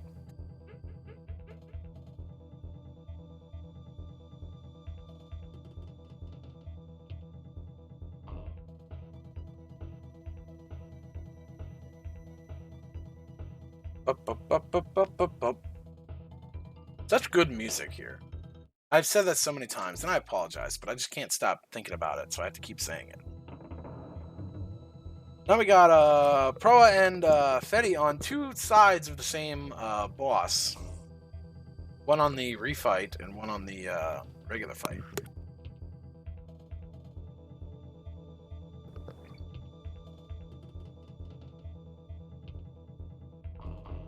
Yeah, this level is so tough in Donkey Kong. Any stage that has levels where the lights turn out, I'm just like, I'm not about that life.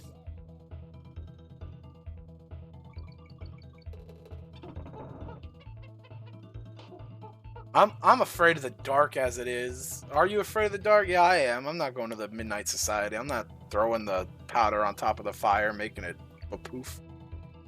So I don't want to be in the dark. I don't know what I'm talking about. Ooh, got hit by the lamp.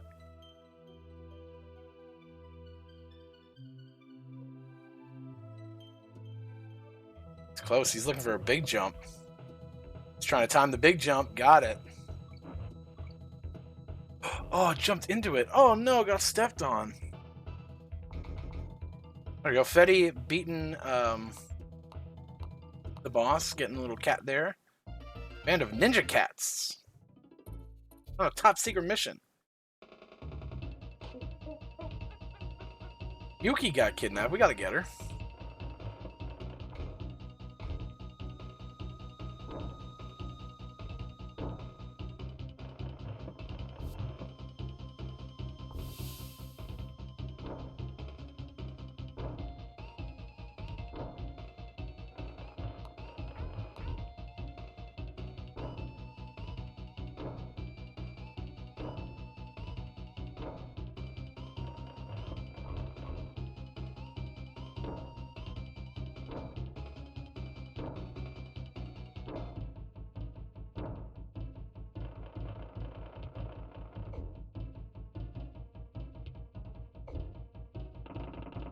Alright, you're gonna give me a second here. I'm gonna have to switch over to a 2-player mode.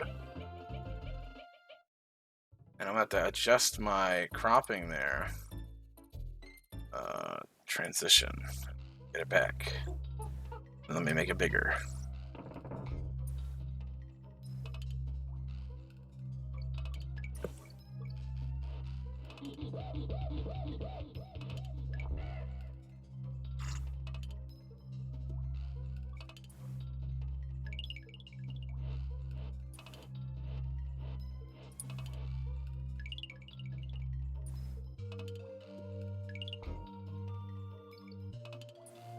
Hey, it's all good. It's all good. It's a pretty rough game, that's for sure. But hey, nice job on going as far as you did, and thank you for joining the race.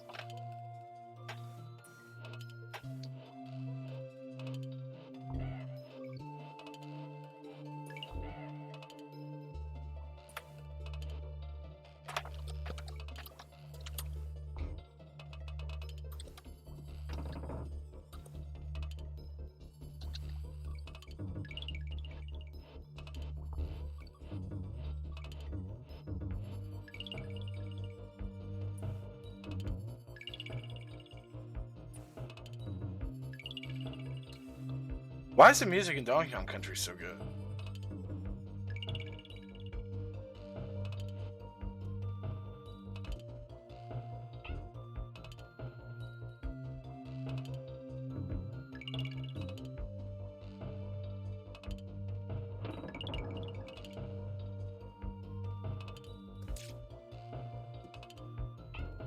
Did you see when Fetty killed this clown, this big clown here? It knocked off a clown mask, but it still had a clown mask under it. It's like Sting when he hit RVD with the chair. I hope somebody remembers what I'm talking about. Because it's the best.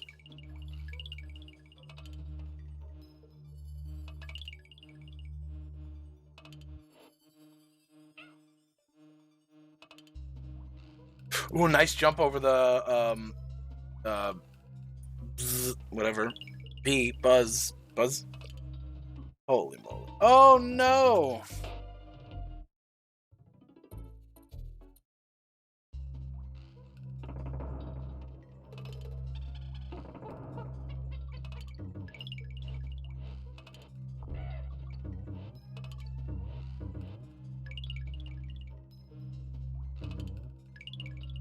And you see a lot of our runners here in chat. Make sure you give them all a follow and say what's up. They're all awesome people, awesome streamers, and yeah, I think you'll enjoy their content.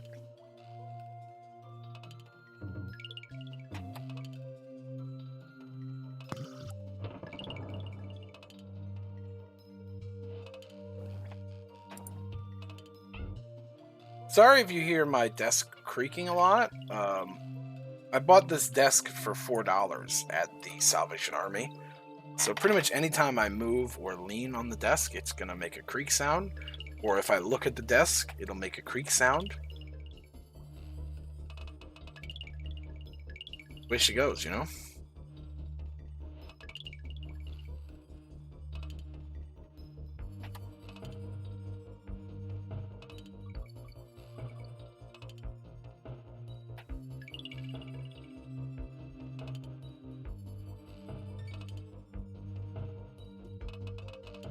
Here we go. Hardest jumps in the game. There we go. Nice level clear there for an escape plan.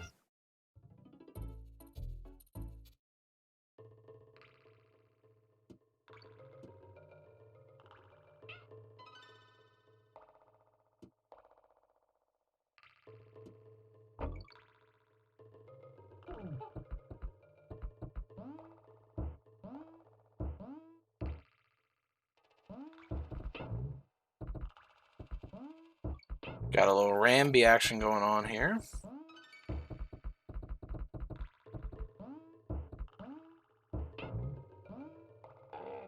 Ooh, landed right on the other side of the beaver, and Ramby, so lost him.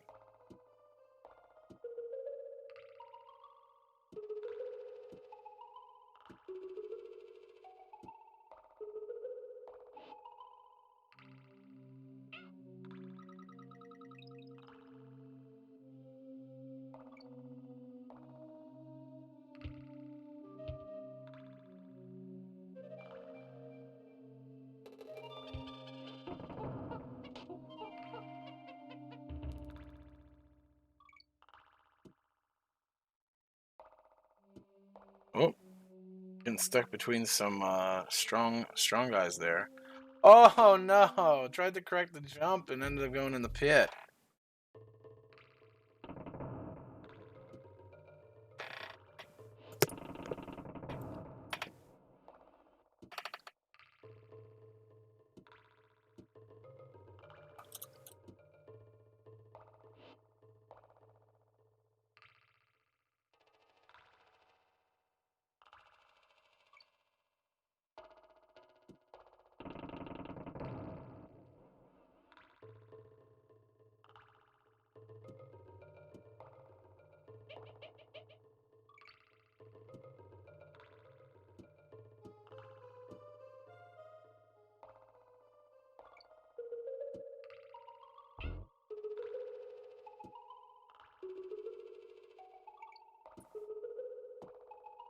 So I'm gonna let you know what we're doing after this. After this, we're gonna go ahead and we're gonna host our buddy Enemy TV. He's doing a stream, raising some money for his kids' school.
Oh, that is a rough death there. Misty Mine.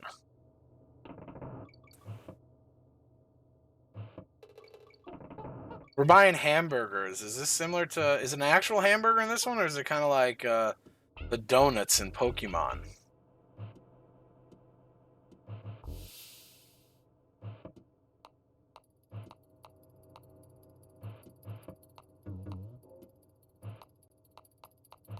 Oh, wait.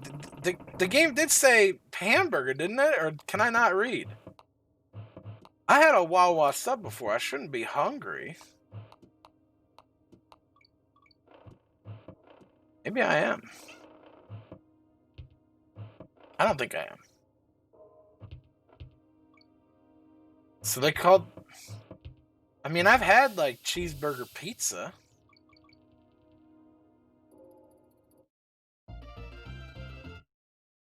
But I wouldn't call that a hamburger.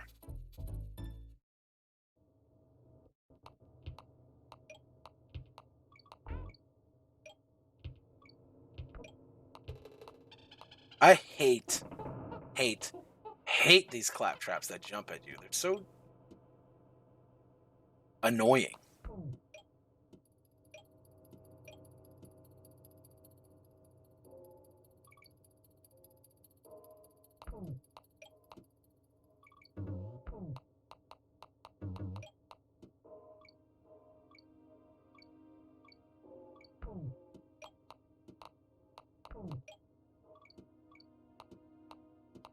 Maybe it's maybe it's a hamburger instead of meat. Like instead of a beef patty, it's just a slice of pizza. Oh, the big jump. Oh, we're getting the suite here. Look at that, nice room. That's nicer than my damn room. I don't have a couch in my bedroom. I own a couch. But I mean, in my bedroom. Where's my couch?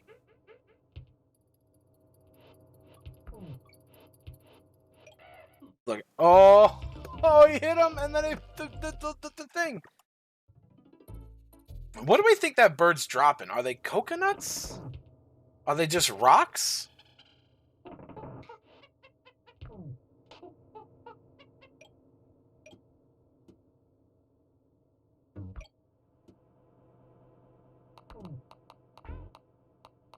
I mean, yeah, I'll take one. There's no room for it. I barely even have room to, like, put a bookshelf in my bedroom. And I want to put my games in my... I want to put my video games up and my manga up, but, like, there's just no room. My room is very small. And I have a queen-size bed. I have 2 computer desks for my consoles and my computer, you know? And there's just not a lot of room. I want a room that is the size of Texas. Yeah, you know what? Everybody just give me all your money so I can buy a house.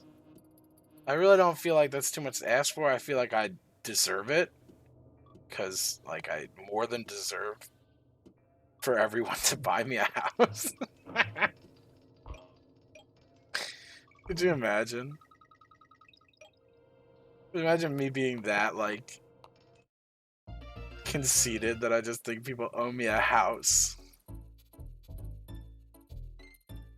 Oh, snap! We got the cool trick coming up again.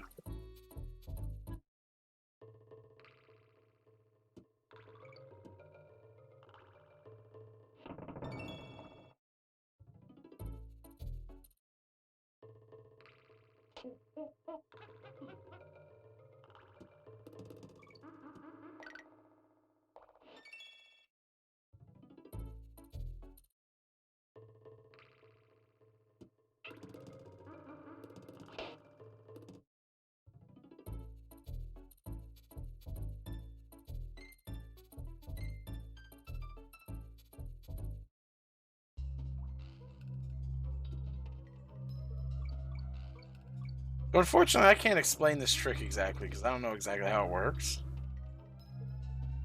But, I mean, it doesn't look too bad.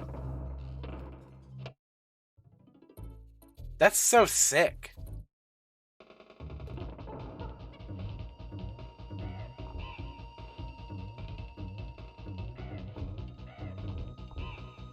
So I guess you only have Diddy. You grab the barrel, jump, start and select while the barrel's in the air. Come back in as Diddy, die to the spike ball. Then come back in, grab the thing, and jump from just before the edge of the platform.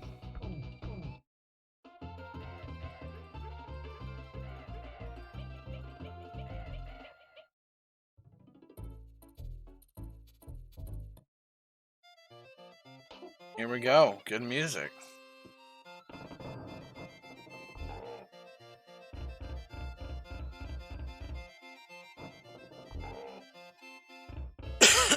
Excuse me. You ever heard, there's a really good freestyle by Chip the Ripper, the one where he talks about interior crocodile alligator, right?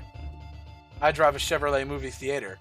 It's a really good, like, it uses the Smash Bros. Gangplank Galleon music and puts that over it, and it's so good. Ooh, almost jumped a little early there.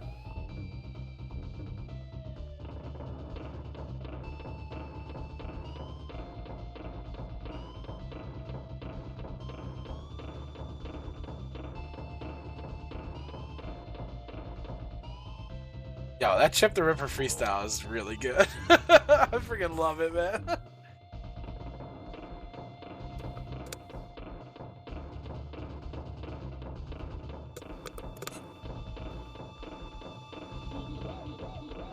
Oh! He took a cannonball right to the top of the dome piece. Let's go.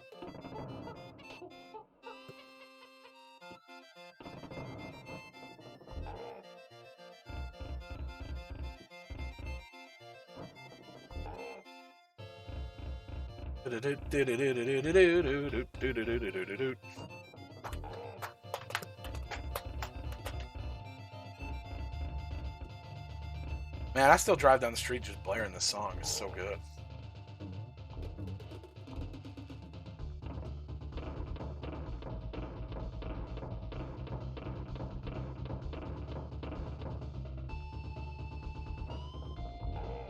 Nice.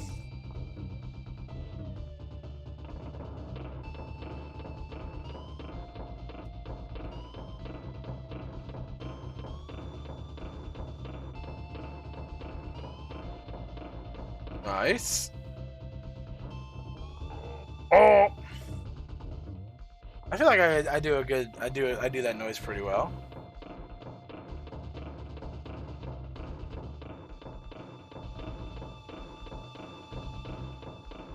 Nice.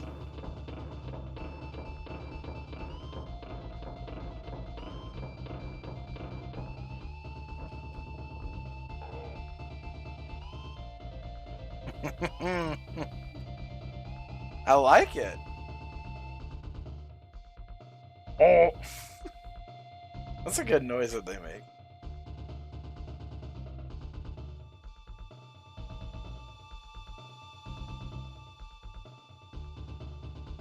I like, what is he in Donkey Kong 3? Baron K. Rulenstein? Is that what he is in DKC 3? Psych?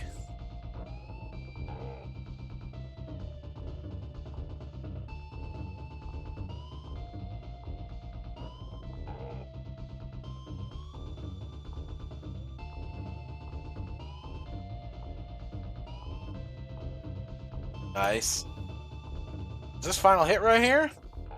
Bam, dude. Let's go. GG.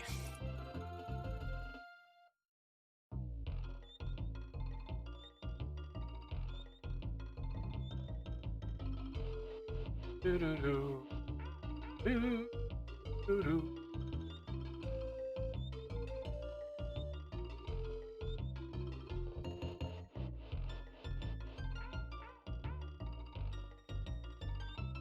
Alright, so what we're gonna do here.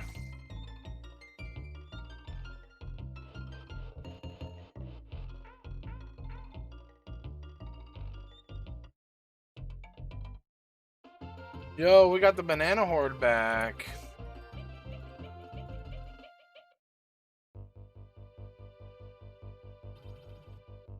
Alright, you might have heard a little bit in the background there, though. So we're gonna go ahead, shout out everybody who joined today. Congratulations. Our podium of BMAC Attack, David TKI, Escape Plan. Yeah, I mean, he's gonna make a shit ton of banana bread. So our buddy Enemy TV is raising money. His kids' schooling. Been a while since we last saw Enemy stream, so it's nice to see him streaming. So he's doing a little marathon fundraiser stream. So we're gonna go ahead and we're gonna host Enemy. He's actually on Contra NES right now. And next up looks like it's Jackal. So yeah, we're gonna go ahead and host. I want to thank everybody who ran today. I want to thank y'all so much for joining this race. It was a ton of fun to have y'all here. I really hope you had a fun time watching, and I hope everybody had a fun time playing. This is really fun for me. I really enjoyed this whole race, and I can't wait till next year. And hopefully next year I'll have the kind of a little, just kind of unmotivated points. So I ended up not participating, which kind of stinks. Yo, Spaz, we got a ton of stuff coming up. Tiny 10 11. Yeah, let me give you the rundown real quick before I host. We got the Tiny 10 11 coming up November 21st. Oh, I'll start at the top, sorry. We got our Halloween Horror Marathon starting next weekend. Not even next weekend. It's a little earlier than that. It's the 30th? 30th through the 1st. Yeah, so Friday. Okay, so next weekend. I was right, the first time. Well, and inside of that marathon is our Castlevania Knockout Tournament, the Tiny 10 on November 21st, the Contra 1 Knockout Tournament on the 22nd. And we've got an event planned for our 5-year anniversary as well. So yeah, we got a lot of stuff in the pipe. And I just want to thank you all so much for hanging out today. It's been a lot of fun. I love y'all. Go say what's up to Enemy. Go help out if you can. And hey, I'll check you all later on. Thank you so much. Thank you all so much for hanging out today. What's this? It's been a lot of fun. I love y'all. Go see what's Oh, I think I'm hearing I'm hearing myself on one of the streams. But yeah, thanks so much. And yeah, we'll check y'all later on. Have a good night. Go say what's up to Enemy. And yep, I'll see you all later on. Peace.